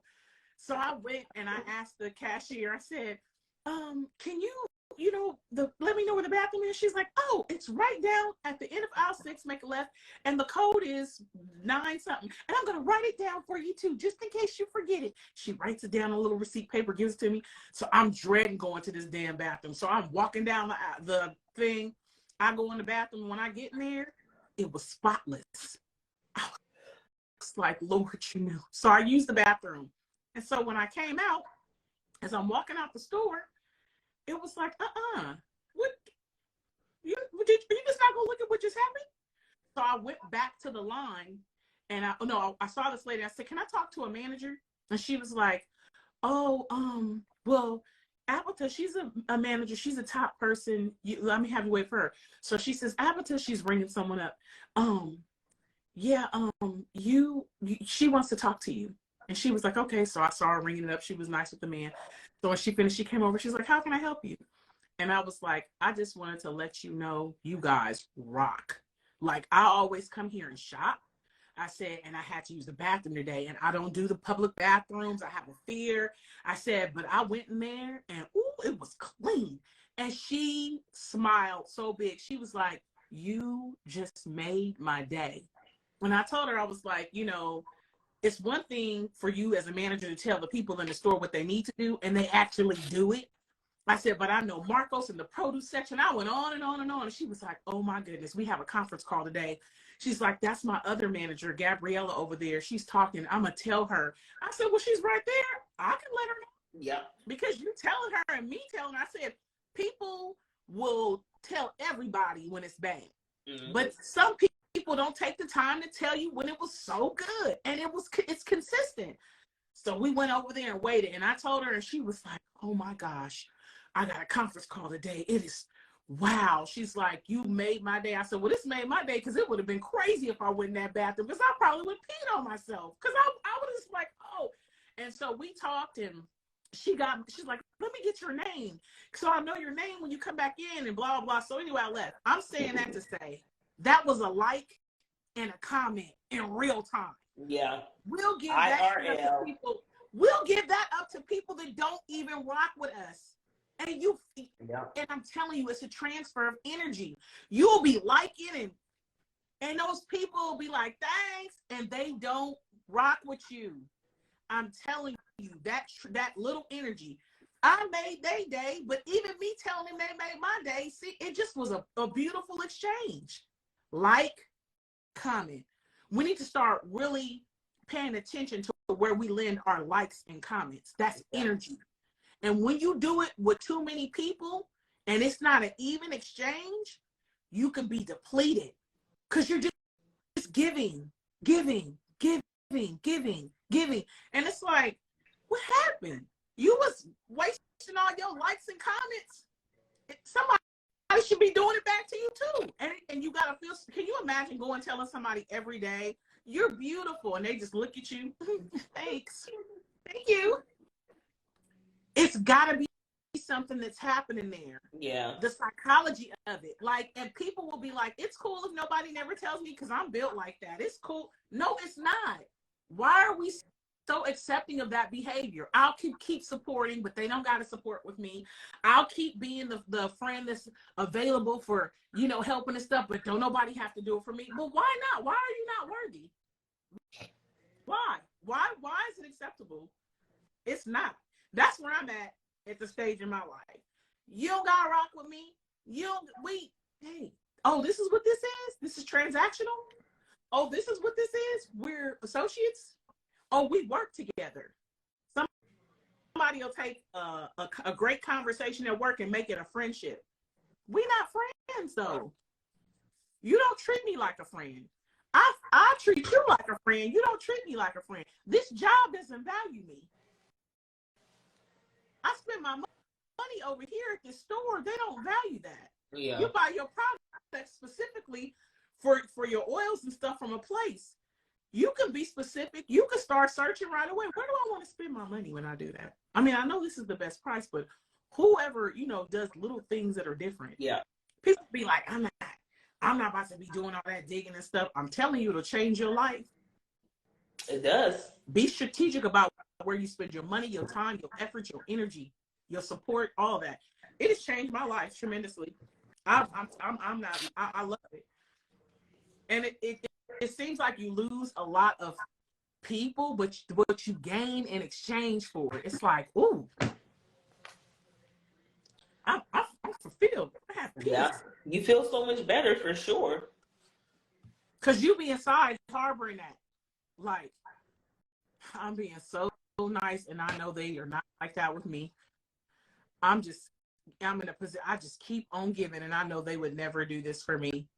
I know, what I mean? And I don't know specifically the different things, because like I said, we haven't had our deep dive, and that's not for here, but you got to I'm just kind of hitting on different things that have changed my life. You get rid of some of them likes and comments, because that's what people are. They be standing around for your likes and comments. Yeah. They'll be talking to you because they know you're going to applaud them and pour energy and light and love in their life, and that you can't find them. You can't ask them to do what you do for them. And yep. We could talk about this 1,000 times. Having the right people in your life can change the trajectory of where you're going. It can kill your purpose. It is very important. When you having a baby, it don't be a bunch of people in the room. It be the doctor. Shit, with COVID, they barely want to let the daddy in the room. But I'm saying, but even before that, it'll be the doctor. Yep. These are important people. Maybe exactly. a mom, a partner, nobody else. But it'll be 12 people up there talking to you when you in labor, and labor is serious. Yeah. Your life should be like that too. Like, yeah. You're not. No likes and comments for me. Mm-hmm. No likes and comments for me. I don't have it to give. Yep. I'm gonna save this and use it. I'm gonna use it over here. I can save these up where what I'm saying, where they'll be valued, where they'll do what they're supposed to do. And also, it's like sowing seed into dead ground. Would you keep sowing seed where there was no growth? No. That's like a no-brainer. Clearly, would you just keep the soil ain't good, or your seed ain't good, or your water is bad and contaminated. Right. But right away, you'd be like, I can't put seeds in here. Nothing's growing. Yep. In life, it's like that. You don't keep sowing seeds in dead-end jobs. You start, what you say, creating your exit strategy. Yep. Right? Yep. No. That's how I mean, and I'm just going on and on, because I really just, to see you like that, it's like, let me just give however I can, right now, just pour it, because you can't just be like, you good again? So now we go to our spicy bowl. I know, and this was so unexpected when you pulled that thing out. I already started feeling the way. I'm like, damn, I don't even want to respond at this point. Like, I can't. I already knew. I felt it already coming up when you was already talking. I was like, fuck, bitch. Like, the fuck. That's why I was like, let me drink some more. Bitch, let me drink some more wine in this big ass cup. I'm telling you, allow the evolution to take place. Allow it to take place. Embrace it. The process ain't pretty, but it's necessary. And you cannot be who you are right now for you to grow and transition to that next level. Allow it. It's not gonna allow it to happen. It's okay. I think you trying to hold on. It's like keeping all your clothes from the 9th grade and trying to put that stuff. Right. Let it happen. Yeah.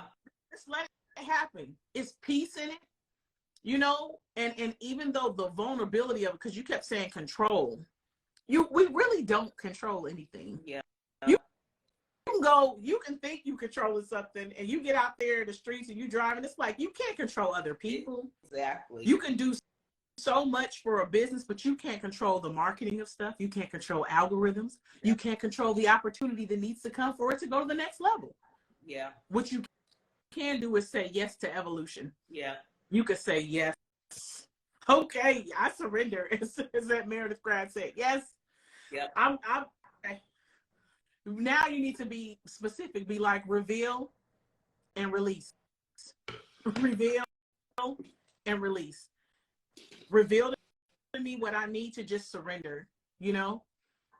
And that way you won't be feeling like you're trying to control something. Because some stuff we don't even know we're supposed to be releasing or letting. We still be thinking, no, that can't be letting go of that. Yeah. Why would I let go of that? That's my kid. That's my partner. That's my what? Yeah. But all the stuff that's happening is boom. It's creating space. It's creating discomfort. You know what I'm saying? So Yeah. just now you need reveal and release and surrender. Reveal, release, let it go. Reveal, like that just has to keep happening. I know if y'all came for that spicy bowl or something. That ain't happening tonight. I don't know what this bowl is. That ain't happening tonight. Because nothing's gonna happen in front of me and I'm not gonna say something. And that's another reason why I'm telling you it's important. Because if you say we're alike, I think you said something to me one time on the phone where you said stop being the answer, the solution, and quit quietly. These are two things. I was like, quiet quitting. Yep. Quiet quitting. I was like, what is that? And Bitch, I've been quiet quitting since January 1st. Yeah, and then you were like, I stopped being the solution. And I was like, how does that work? You're like, people will know you're going to give. You're going to be who you are, right? So shoot, what I learned is I just don't need to be available. Mm-hmm. Because I just don't have the answer. I'm like, ooh, damn, yeah. It's not, because some people know how it works, how the system works. It's like, if I do this gonna happen, and I'm gonna get this. Mm-hmm. It's inevitable. It's been happening forever. This is who she is. Yeah. I learned that about myself. So what I do is protect my energy. I don't play games. You're not getting nothing from me because you can't get me. I'm not available. I've been like, and I've been practicing that too. I'll be like, oh, as much as I want to give, I'd be like, damn. I just be like, damn. If you want to give, start being intentional about who or what you give to. Exactly. You know? Make it a point. You made it mention to at Meredith Grad. Because I find fulfillment in giving. I love it. That is my passion. Mm-hmm. That is my purpose. I love to create. I love it too. So you need to identify. Remember, I said reveal. Mm-hmm. Ask for God. I said for me to reveal those that you need to use that gift with. Yeah. And find is those people. You said at Meredith Grad. You might call her up because you like, I just can't even. And it's like, hey, how's it going? Do you need anything? And being who she is, she gonna say no. Do you? Yeah. It works. I can see her in the morning while we're having our morning coffee at work. She's like, are you okay? Yeah. I'm gonna be like, I'm fine. I'm okay. Because we have our coffee every morning, you know, and it's our routine, you know. But when you feel like because I know how it is when you just want to do it. I just did it. My son has a friend, and it was she said she liked orange. We were talking, and I was just like, I saw some orange stuff when I was out. I was like, I'm gonna get these. I love giving, and when I know people, but sometimes you gotta make adjustments. Yeah. Because also recognizing me, it ain't everybody. I be feeling some type of way. Not that you have to give back to me. I just start recognizing the people like, oh, you're just a taker. Yeah. You don't remember you said that they over there, they do just enough. Mm-hmm. It's like, I'm gonna sit over here, and if you ask me, you didn't ask. You didn't. Yeah. I'm here. I don't understand, but you'll know they don't do that with other people. Yeah. They'll be over there. Do you need anything? Because of whether it's status, whether it's they want their approval, or they really want that relationship. But it's like, it's work. But they say it's not giving. I don't know. Yeah. I recognize that quick, and so I just scale it back. There's nothing wrong with it. Yeah. I just exhaust that type of effort and energy on you. This is a support thing, so maybe I support every now and then. Yeah. That's it. If that works for you. You said you set up different for me. Once I identify a person utilizes me a certain way, and then I see them flourish with other people based on things, you know what I'm saying, that I'm over here working in the dirt with them with, and they never do anything with me, then I'm okay, let me make some adjustments. Yeah. Because I see how you feel about me. You don't ever have to say it. You show me with your actions how you feel about me. Yeah. You don't value the relationship the way that I do. You do the bare minimum maintenance wise for us to maintain some sort of, because I'm not going to ask for it. You know what I mean? Yep. But I know you was like, oh, well, if they over there doing it, oh, well, it's like, damn, you good. Because I'm not. Maybe I'm just emotional bearer. I don't know. But that don't sit right with me. Yeah. Because it's a lot of people in the world, and when you understand who you are and what you come to the table with, you value you be like, oh, you winning having me on the squad. Say, let me take my toys and go somewhere else. For real.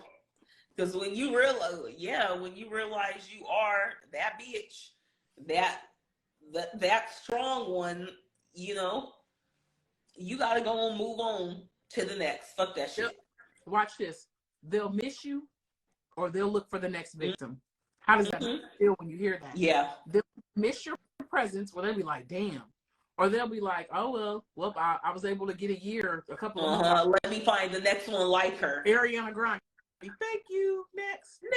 Thank you. What they that's one thing about takers and users. Yeah. They gonna find somebody. And that's so unfortunate though, because you don't realize the value that someone held in your life. You're literally just there to take and get what's going to benefit you for the moment, because you have no moral, no gumption, no shit, nothing. You do anything for clout, do anything for money, do anything for anything. But isn't that the scorpion and the swan? Remember the thing? I'm a scorpion. It's in my nature. Remember the swan kept asking the swan for a ride across the river? I won't sting you. The scorpion was trying to get a ride.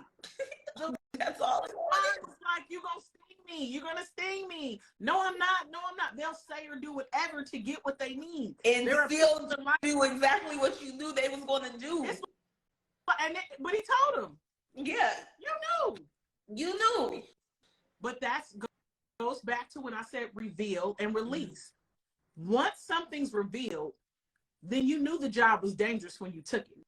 Yep. And you did it anyway. It was the choice that you made. Yeah, but then you got to evaluate yourself and what's going on with you. Like, why would I get into cahoots with a snake? When I knew damn well, what did I think was going to come of it? What in my right mind did I think was going to come of this shit?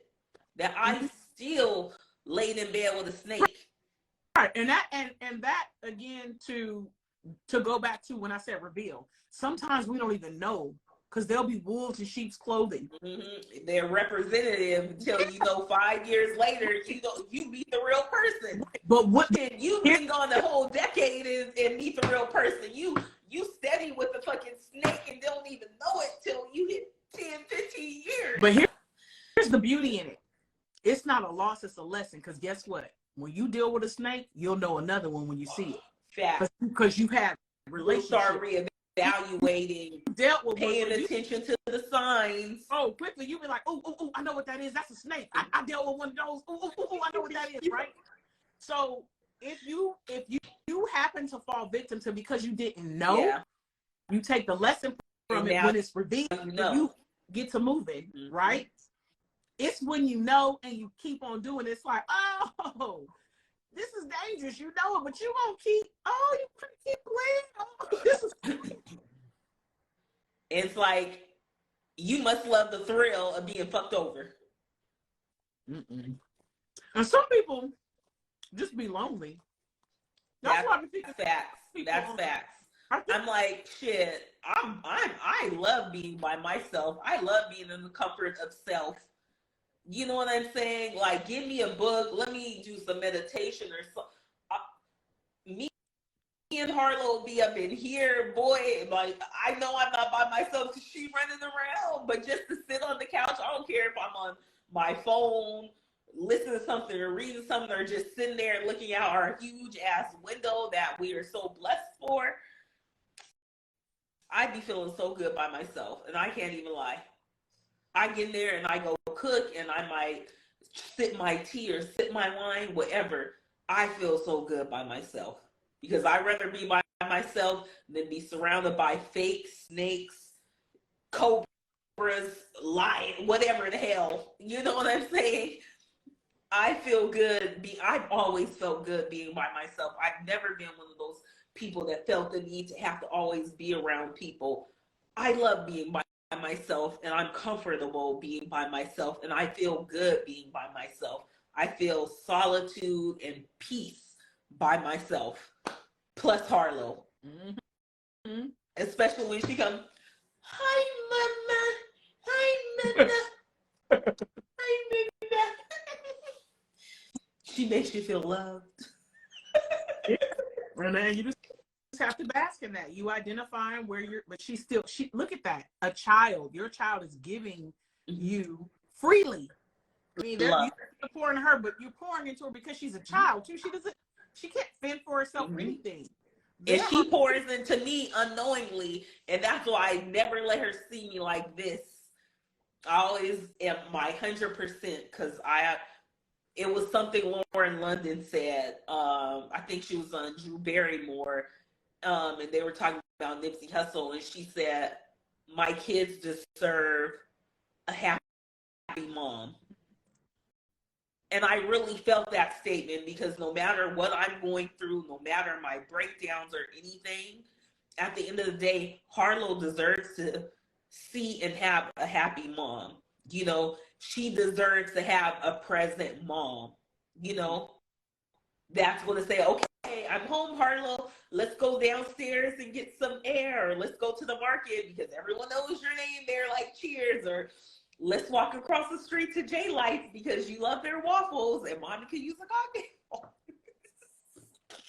You know, she grabs her little Target basket and we just toting around or taking the trash out to the trash chute or whatever. No matter what's going on in my life, she deserves a present mom. She deserves a happy mom. She deserves to have all of me, no matter what's going on with me. Whatever's going on with me, go to the fucking bathroom, go to the fucking closet. If you gotta cry it out, go wash your face. But make sure that your kid gets 100% of you and the happy you, because I never want to project my emotions on her. You know, I never want her to feel sad because I'm feeling sad, you know, or stressed because I'm feeling stressed. And then we both two discombobulated people in this place. Okay? Because she already got strong emotions, okay? So I think even in you saying that, that's something for you to hold tight to and remember the joy that she's giving freely. And when you pour into Harlow, she's a child. So this is someone that can't do things for herself. Really reflect on that when you pour into adults that don't even give freely in that capacity, that don't pour into you and they're not liked. They identify, reveal the takers. And also, this is for another conversation. I feel like with kids, because I have adult kids, there will come a time when Harlow's an adult where it will move back to that's your child, but she will need to know you are a person. Yeah. And I got you here to this level. Now implement the tools and resources I equipped you with, but I can't be giving to you like you was 5 and 6 and 7 and 12 and 13. Yeah. You grown now. You know, you come on. I'm an advisor. Earthquake said it. I'm in an advisory position now, but I'm not about to lay on the block and give you first. Wait a minute now, because you about to give up at least 20 years right now of cultivating, giving and putting yourself second. So when they get to certain ages, they need to start utilizing the tools and stuff that they've been equipped with. Yeah. And there's some accountability. There are some hard conversations that you will have at 17 or 18 or 16, depending on, it's like, they saying that you 16, but I know you smart. Yeah. You knew that was some BS. You shouldn't know. No, because you know your kid. But that's a whole nother conversation. Right now, you're supposed to do exactly what you said. A present mom, a happy mom. She don't got nothing to do with this. Yep. You get rid of those people that are full-grown adults that are taking and they can help get you like that. And you got to fight extra hard to be happy and present because you allowing the hitchhikers and the hijackers, they take it and stuff, you know? Yep. That's another conversation. When they get big, woo! It's another story. Oh, I know. You just become the advisor, and it's hard because you're more than the advisor now. You are the advisor, you are the executioner, you are implementing, you are the planner, you are the counselor, you're everything because you pouring in. You were second, they are first. But at some point, it's like teaching somebody how to swim, but you never allow them to swim in the water. You keep putting the little life thing on them, and then you right there with them. It's like, wait a minute, they big. Yeah. Quit. Let's see what you can do. Let me back up a little bit. It don't feel good, but let me see what you can do. But that's another conversation. I was listening when you were like, I'm like, oh, I remember when I was there. You're like, I'm forward to it, but I'm going to be like, nothing that you will not have. You will not want for anything. You will experience every passion you have. And now they grow. It's like, wait a minute now. You talking about 21 and 23, but Girl. I'm not about to give you something that's gonna put me on the back burner too. I love you, but let's talk about how'd you get here? Yep. Who's in your immediate circle? Where was you spending your money? Sometimes people will know that you're the responsible one, and they'll be irresponsible and then hit you up because they know you're responsible. Exactly. Oh, somebody to my phone is gonna be off. But if you really dug a little deeper, you know they spent that money in the club, hanging out with keeping up with the Joneses and stuff over the weekend. I ain't got it, bitch. I got a kid.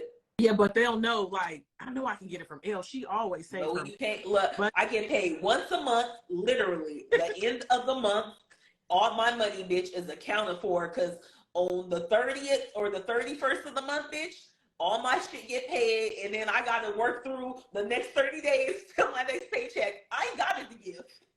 My shit is budgeted and accounted for, everything. Now watch this. Don't come to me. That's what I hit their asses with.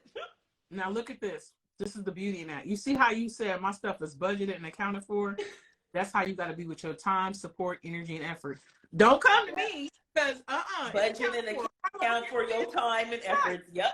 Harlow gets this, and then I got my friends over here they gonna get this. I'm accessible to them. Who are you? I don't have it in my. You gotta know. You gotta protect it like that. You just wrote it down, bitch. I'm over here writing notes. And that's, you know what? That's true. Budget and account for your time like you do your paycheck. Oh, it's the way you just said it. You was like, bitch, because on the 31st, like you knew, no. Because when you get paid once a month, you got to be strategic with your money. You got to be strategic with your time because you have time. Yeah. Guess what? You only have a surplus of it. Yeah. When you give it all away and exhausting and stuff, and everybody's going, it's like, damn, how did I budget my time, my energy? And then you look back like, I'm at this point where I want to live. I want to enjoy life. I'm so grateful every day to be alive. People are not waking up nowadays. Mm-hmm. I want to know that I have lived life as full as I wanted to or could have. I don't need to go out on vacations and stuff, but I need to know that in my life, I woke up and gave those whatever amount of hours I was awake, I gave it my all. I was not stressed out about stuff. I appreciated every second because shit, you could be at your desk and fucking die over. Mm-hmm. You know what I'm saying? And everyone knows I operate in a state of gratitude always. I think that's why so many great things happen to me, especially on a personal level. But I just want to get to the point where I'm really just enjoying life and enjoying the fruits of my labor. Because hell, just not long ago, I wasn't even in a good financial situation. I wasn't even in a good living situation, as we know from some previous,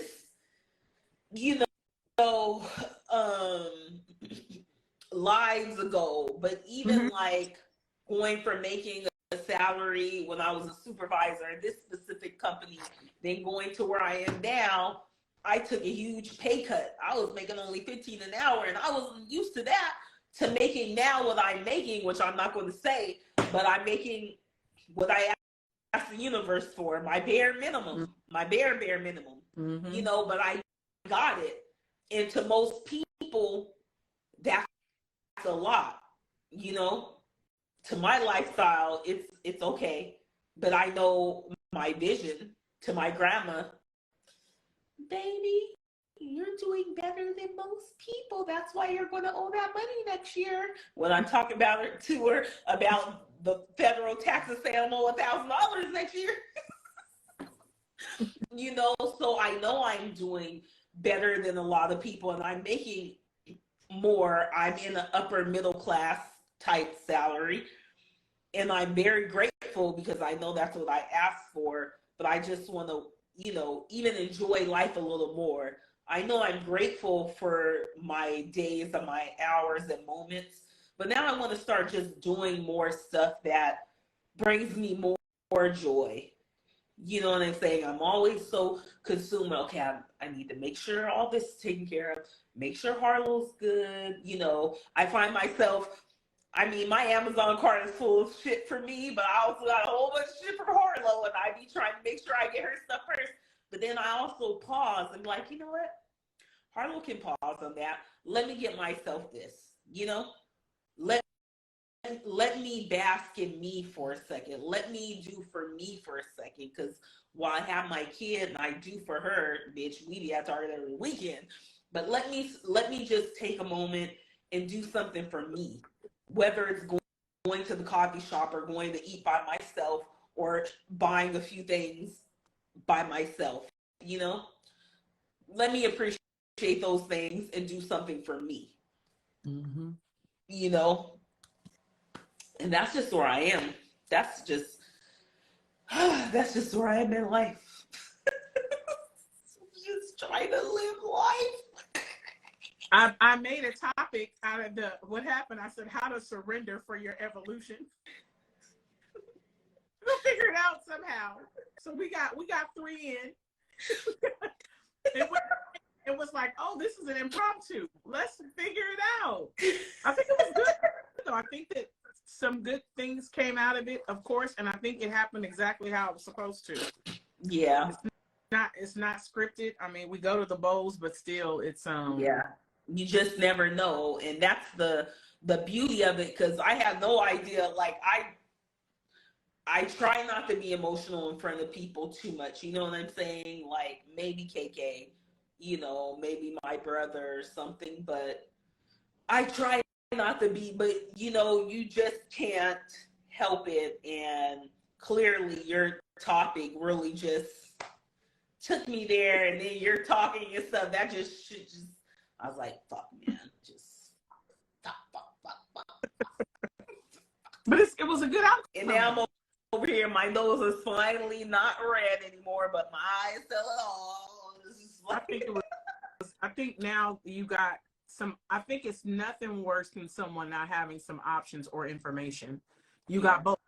You got information, and options, and at that point, it's just what you want to do with it. Yeah. And I appreciate all of you for just the compassion and everything you guys were saying there. I love and always open to everything you were saying. And I know we're overdue for that deep dive. It'll happen. So it's going to be a good old deep dive when we have it. Yeah. It's not that I've been putting it off, but it's just, when you as you can see, I think you see why. She said the tears are acceptable every now. When you ready, but you already know. You know what? I feel like, and I say this all the time to my inner circle, everybody don't be ready for it. You know what I'm saying? The deep dive. So I was like, when you're like, I gotta get on a call with you. Just gotta really let you know, talk to you about some stuff. It's like, okay, that's why I said okay.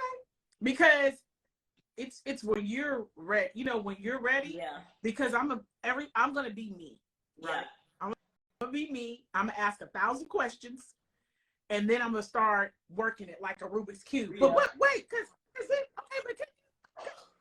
So sometimes it just, you just may not be ready. My husband always tells me, makes me laugh. It's like, What you, man, dang. But if you bring it to me, I'm going to start pulling at it. Yeah. We're trying to get some stuff done here. You can't just tell me something that's the friend you described that you said, ugh, where it's like, I know, girl. Well, Damn. bitch, I'm hitting 38 in about 10 days, so I got to release all this shit off me. I can't go into the next year of my life with all this emotional baggage. I'm not playing that. I'm not playing. I want to do Benjamin Buttons, and I want to, like, wine gets better with time. Exactly. Look, I want to look just, I'm 46. Look at this. You think I want to be looking like this? Okay. Well, listen, if you believe in me, look, I don't do no filters. Look at 50. This is 40. What they say, this is 40. This is 46.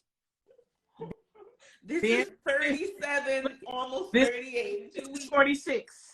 And then when 50, you'll be like, she's looking the same way. I'm going to be like, I told you. I started implementing.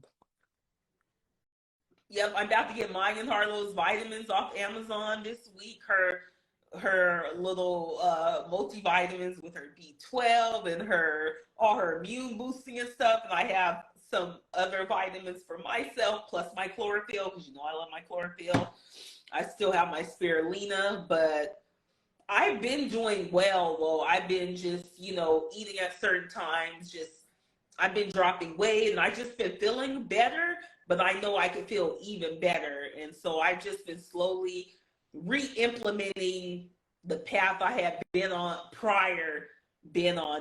without beating myself up about it. I've just been going in the levels that are comfortable to me without being so hard on myself, I have a question, because I said this is good. Maybe you silenced it. We've been the only ones that are here, which is good, right? Mm-hmm. No, we've been the only ones on this live, right? Oh, no, me, you, YG, Arkansas, Journey of a Legend, and Meredith. Like, this is me. Oh, we got miraculous. It's just been she and I, like a phone call now. No, it's been Journey, Arkansas, and Meredith. I was like, shoot, we didn't have our little phone call. I know, right? I didn't see. Shit, we might as well have. Fucking, we might as well have. Look at, I can't see the numbers. Instagram always dogging me, and I can't see comments. So I figured we were here. They just being mean to me. Nope. Were there any comments or questions? Because I can't see anything. When you were talking about peeing at Ralph's, Journey of Legend said the pee dance. Damn, that's Colby. He said they'll miss you or look for the next victim. YG Blaze said thug tears are acceptable every now and then. Everyone needs a Vera because she really be for you and celebrate the small victories. Yeah. So they've been in here. They've been rocking with us. I mean, they were even sharing some comments when I had my little I could miniature break. And then now I saw nothing. That's why I was like, oh, he just gave us all this time by ourselves. Yeah, Instagram be doing me dirty. Instagram be doing everyone dirty. And I'm gonna say this about Instagram. Because every month they give me an opportunity to make $1,200 off my reels. So when you see me posting reels, whether I want to or not, I post them because I have the opportunity to make money. So I'm making money from Instagram directly. And so I be posting my videos and I be like, because I know how it goes, I'll have a couple hundred, then I'll have 500, 600, 700, then I might have in the thousands and stuff. But ever since I've been doing these where they're offering me these bonuses to make with them, I feel like they've been shadow banning my shit. And now it's like one of Harlow's videos from fucking January is fucking blowing up. I'm not getting paid off that no more because we're in fucking February. And now I'm making money off February videos. But y'all was shadow banning my shit, Instagram. And I'm pissed off about it because I already know how my posting structure has been since I've been posting reels. I never have so many reels just at this point, but y'all motherfuckers just don't want to pay motherfuckers. But now Harlow's video went from fucking 200-300 damn near at 1,800 right now. Every time I go on fucking Instagram, I got all these views and likes on that one motherfucking video. I think it's the one that's like I recorded her going over her little balance board with a bike, talking about a win is a win, a win is a win. I'm like, motherfucker, but Harlow gets the views. That's why my whole page is becoming Harlow, because her ass brings in the views, which means at the end of the month, I'm gonna cash out a check, direct deposit to my motherfucking employee, my bank account. I'm like, oh, Instagram said they need a deposit? Motherfuckers, pissing me off. Fucking, so I'm gonna stop fucking with that. Fuck your money, Instagram. You don't want to give it to me anyway. Okay. Look, shit. If it's revealed and you feel like release it, quit. I'm all for it. If that motherfucker. I'm loving my people over on TikTok. You know, when I be posting my shit, the women be like, you know what? I saw your post and I was thinking about eating plant-based, or I was thinking about this, or you know what I'm saying? Like, I'm feeling my tribe over on TikTok, even though I ain't been posting as much. I try to post, but sometimes it's just, but you know, but I feel it over there. You know what I'm saying? I feel the tribe that I'm building on TikTok. You know, they're feeling and appreciating the content that I'm pushing, because it's just stuff that I try to live by. I'm not trying to post anything. Remember on Fridays where he was like, you know, you just messed up, right? You know, you just messed up, right? Because you can't be on here with me. So it was revealed. You just felt like Instagram wasn't treating you right. And I would and then you just said in the same sense, but I feel like TikTok, you know, because they really be, so it's like, you know me. So and look, I'm about to hit my 1,000 on TikTok. So look, this is me. So what you trying to do? So what are you still doing over here? Right. You could just put all the energy into TikTok. Yeah. And see what happens. Because I gained maybe 500 followers within a week on TikTok. This time just posting. This time be looking at you now if you say something about Instagram. I know. It's like, bitch, why you still on here though? Why you still on here? Let me go. Where it's you seeing like the content and all that, and you feel like it's doing what it's supposed to do. Yeah. Over here, you having to rob Peter to pay Paul. Go, Harlow. Go, Harlow. Do your dance. Do your dance. Why you over here? Why wouldn't you know where you're appreciated? Facts. But you know why? Because they're going to give me a check. No. It's a girl. Her name is Life of Tanya Marie. Life of Tanya Marie said that I think she lost her job. If you look her up, Life of Tanya Marie, I think she lost her job or something happened. And she said her I think it was a family member or something, showed her TikTok. And she was like, oh, that's cool. And she took some Hennessy, you know, the little Hennessy bottles. Yeah. The little miniature ones. And she put them on the bottom of some socks and pretended like they was liquor high heels and was playing. She went to sleep and woke up, I think it was like in like 200,000 views, whatever. She went viral. And she was like, oh my goodness, I'm going to do something else. Now she's got brand endorsements. She just bought her first house with her husband. She literally went from in debt to out of debt from TikTok. She knew nothing about it. She just was having fun. Yeah. It's like, I didn't even have, like, I lost my job. She found another personal assistant to cure. She got a team now. But she tells her story.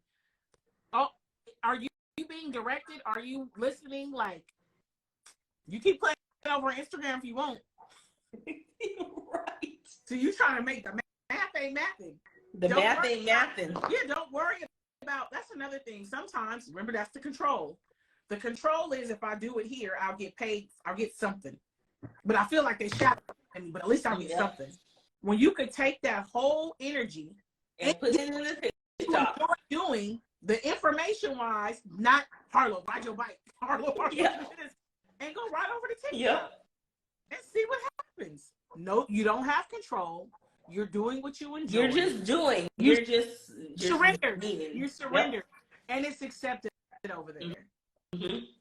And Don't that's what I was doing over there too. I was just, taking old videos, but writing little captions on top of the videos, just tips for intentional living or just things that I implement, you know what I'm saying? And it may have been one, two, or three comments, but that means a lot. You know what I'm saying? Because all it takes is one comment or one follower to feel what you're posting, to get something out of it. You know what I'm saying?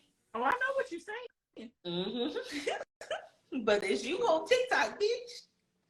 I know what you're saying. I know what you're saying. That's like, look, you got some answers there for some of those things.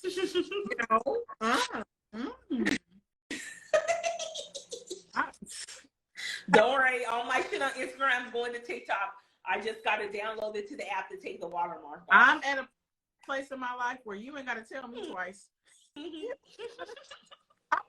Now I be like, my back be feeling sometimes some ways. Nah, I can't control that, but I can control you robbing me. You are energy thief. I'm done with you. I'm not about to. Nope. Meredith said Instagram a beat. Instagram, but it may not. Everything is pushing you based on you. Only you would know this because you said just one like or comment. I enjoy the way I feel. Yeah. So why are you over here? That's like on a Boomerang. When he was in the bed with Robin Givens, remember? And she was like, such and such, and he was like telling her, I guess, how he felt and all this stuff. And she was like, so why are you here with me? And then he dipped. I mean, once you have the aha moment, once the reveal happens, then now it's like you're choosing to be there. It's like you don't be there. You know now. Yeah. And now, and get the control out of the way. Just go over there and do you. You don't know what is there. You don't have. And don't time it or anything. Just be. Yeah. Don't be over there. If we were trying to figure out algorithms, sipping live, all that stuff, I just rock with it. I come on. I don't control nothing. That's too much Einstein shit for me. I can't even listen. I'll show up, be who I am, and then whatever's supposed to happen is gonna happen. Yeah. That's the release for me. That's the understanding I have, and I find that. Because everything else will drive me crazy. Yeah. I mean, like, didn't do this. Should have done that. I should have wore this. I should have did this. I should have said that. I should have maybe aesthetically. Maybe I need to do this. Maybe I need a light. It's just too much. Yeah. And people have lives have changed doing less. Just being. Just be. I heard 1,000 stories of just people I was just doing this. I just used what I had. I was ironing this, so I did that. Yep. Person, they be like, what? But look, is the game still on? Yeah. Yep. I can hear it. Who's winning? Journey of a Legend. Who's winning? I know. Oh, I can look it up right here on my other phone. Hold on. I can't see any comments, so if you see it, but who's winning though? I'll tell you right now. Eagles, it's 27-21, fourth quarter, 13 minutes and 29 seconds. Damn. You know what I don't like about football? A lot can change in 13 minutes. So I just hope that a lot can change in 5 seconds with these games. I just hope that Eagles just widen the thing because my guy's a diehard Eagles fan. That's his team. Yeah. You know, he takes if they don't know, he don't care. But I saw some people on Instagram breaking TVs and stuff, punching them. I know Philly people. My ex is from Philly. We would break up if you busted a TV and stuff. I'm like, you don't even get that emotional about stuff that's happening with me. Sit down, bitch, for real. Do you have invested? So you gonna replace that TV? You gonna get the fuck up out of my house? No, fuck it. I want to know: are you invested? Are you getting paid? Bitch, I ain't investing in shit unless I put money on that, and everybody know I don't gamble. No, I'm not doing all that. Well, it's been an amazing life. I finished my whole bottle unintentionally. I never went back. I just had my one little sippy thing, and I'm gonna go take my hot shower and just rinse it all off. Yeah, that's what man. I'm about to get in the shower too. I love when the water's so hot and it's cold outside. It's and been it's really cold here. Oh, but just don't it feel good when you And get? do you ever? I don't know about you, but when the water is nice and hot, I bend over and let my back crack and stuff, and just let the water. I bent over and just let the water just hit my back and stuff, and let it crack, and it just feels so good. Then I get up and.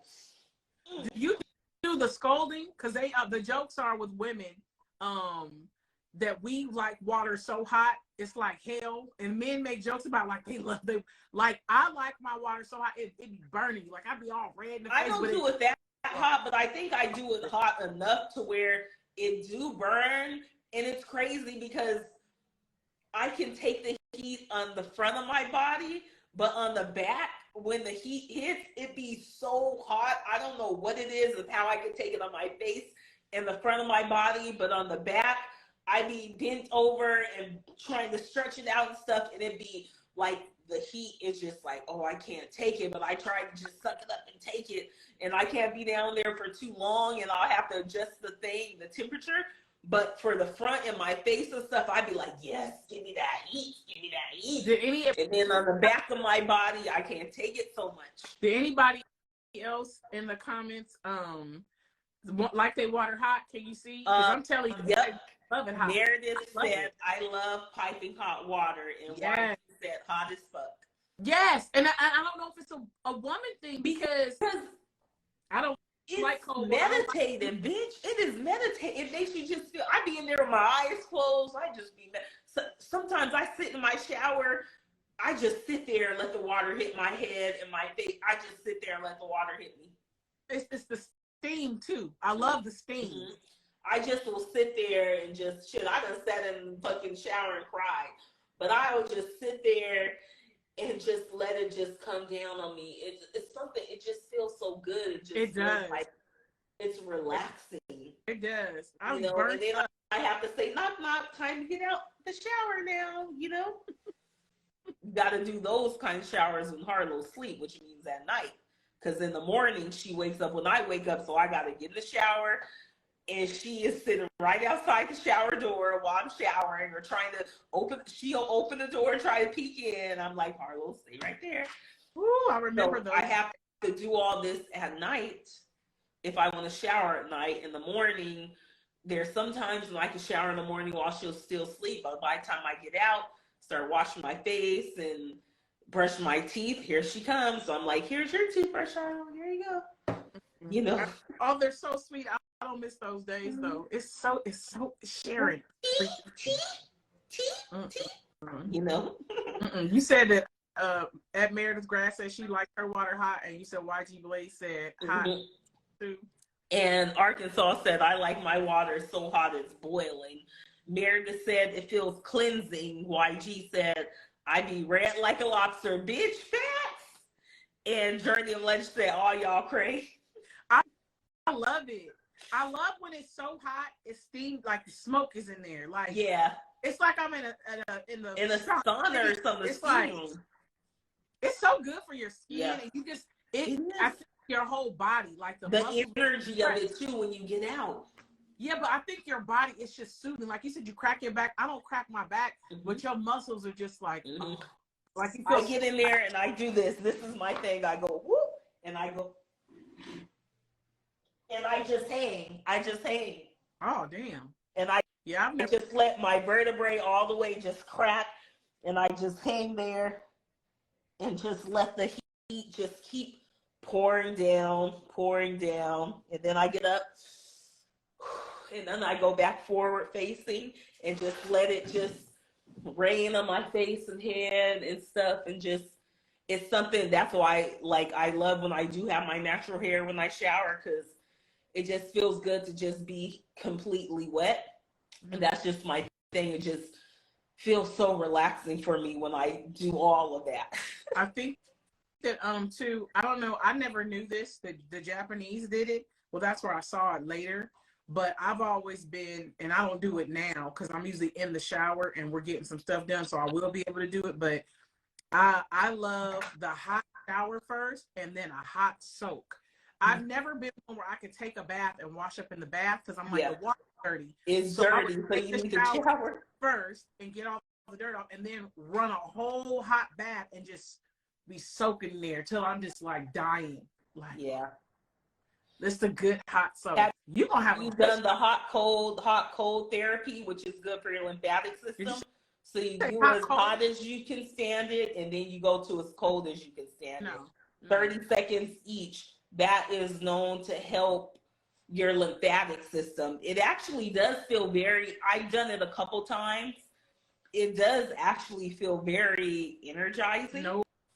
But you have to be able to stand the hottest you can stand and the coldest you can stand. And trust me, when that shit get cold, I'm not doing cold. I'll be mad. Confusing. I don't even know why I'm doing this. Yeah. Why is this happening? You don't have is Harlow sweet? I think she is.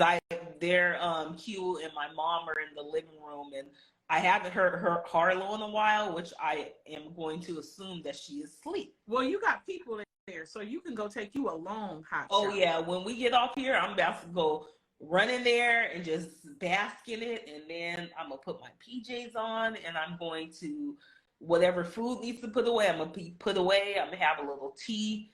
I'm going to go to sleep, and my intention is to have a good day in the morning, wake up early, and enjoy my day. That sounds good to me. If you haven't pinned it already, you guys, you can always submit your questions, comments, concerns, if it's a suggested topic, anything at all at watchsippinglive@gmail.com. I always enjoy everybody coming, giving their energy and their feedback, even though I see it sometimes, but that's always a good thing because that is why we come here. Like I said, I would do this if nobody was on. Yeah. I just want to show and give in this capacity, and then whatever happens is gonna happen. If you're able to take something from this where you gain a different perspective, some enlightenment, great. If not, just leave it right where you found it. There is no obligation. I look forward to us jumping on next week, and as Elle mentioned last week, starting March 1st, we'll go the first Sunday and the last Sunday, unless we make another adjustment and it's just one time a month. Book clubs do one time a month, so we'll talk. But yeah, I know someone that does once a month book clubs.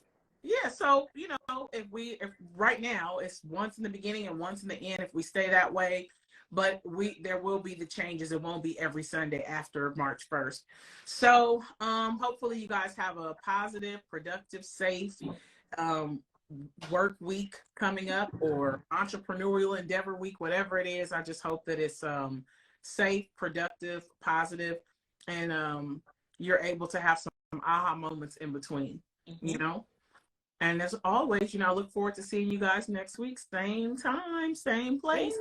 Till then, cheers. Bye, guys.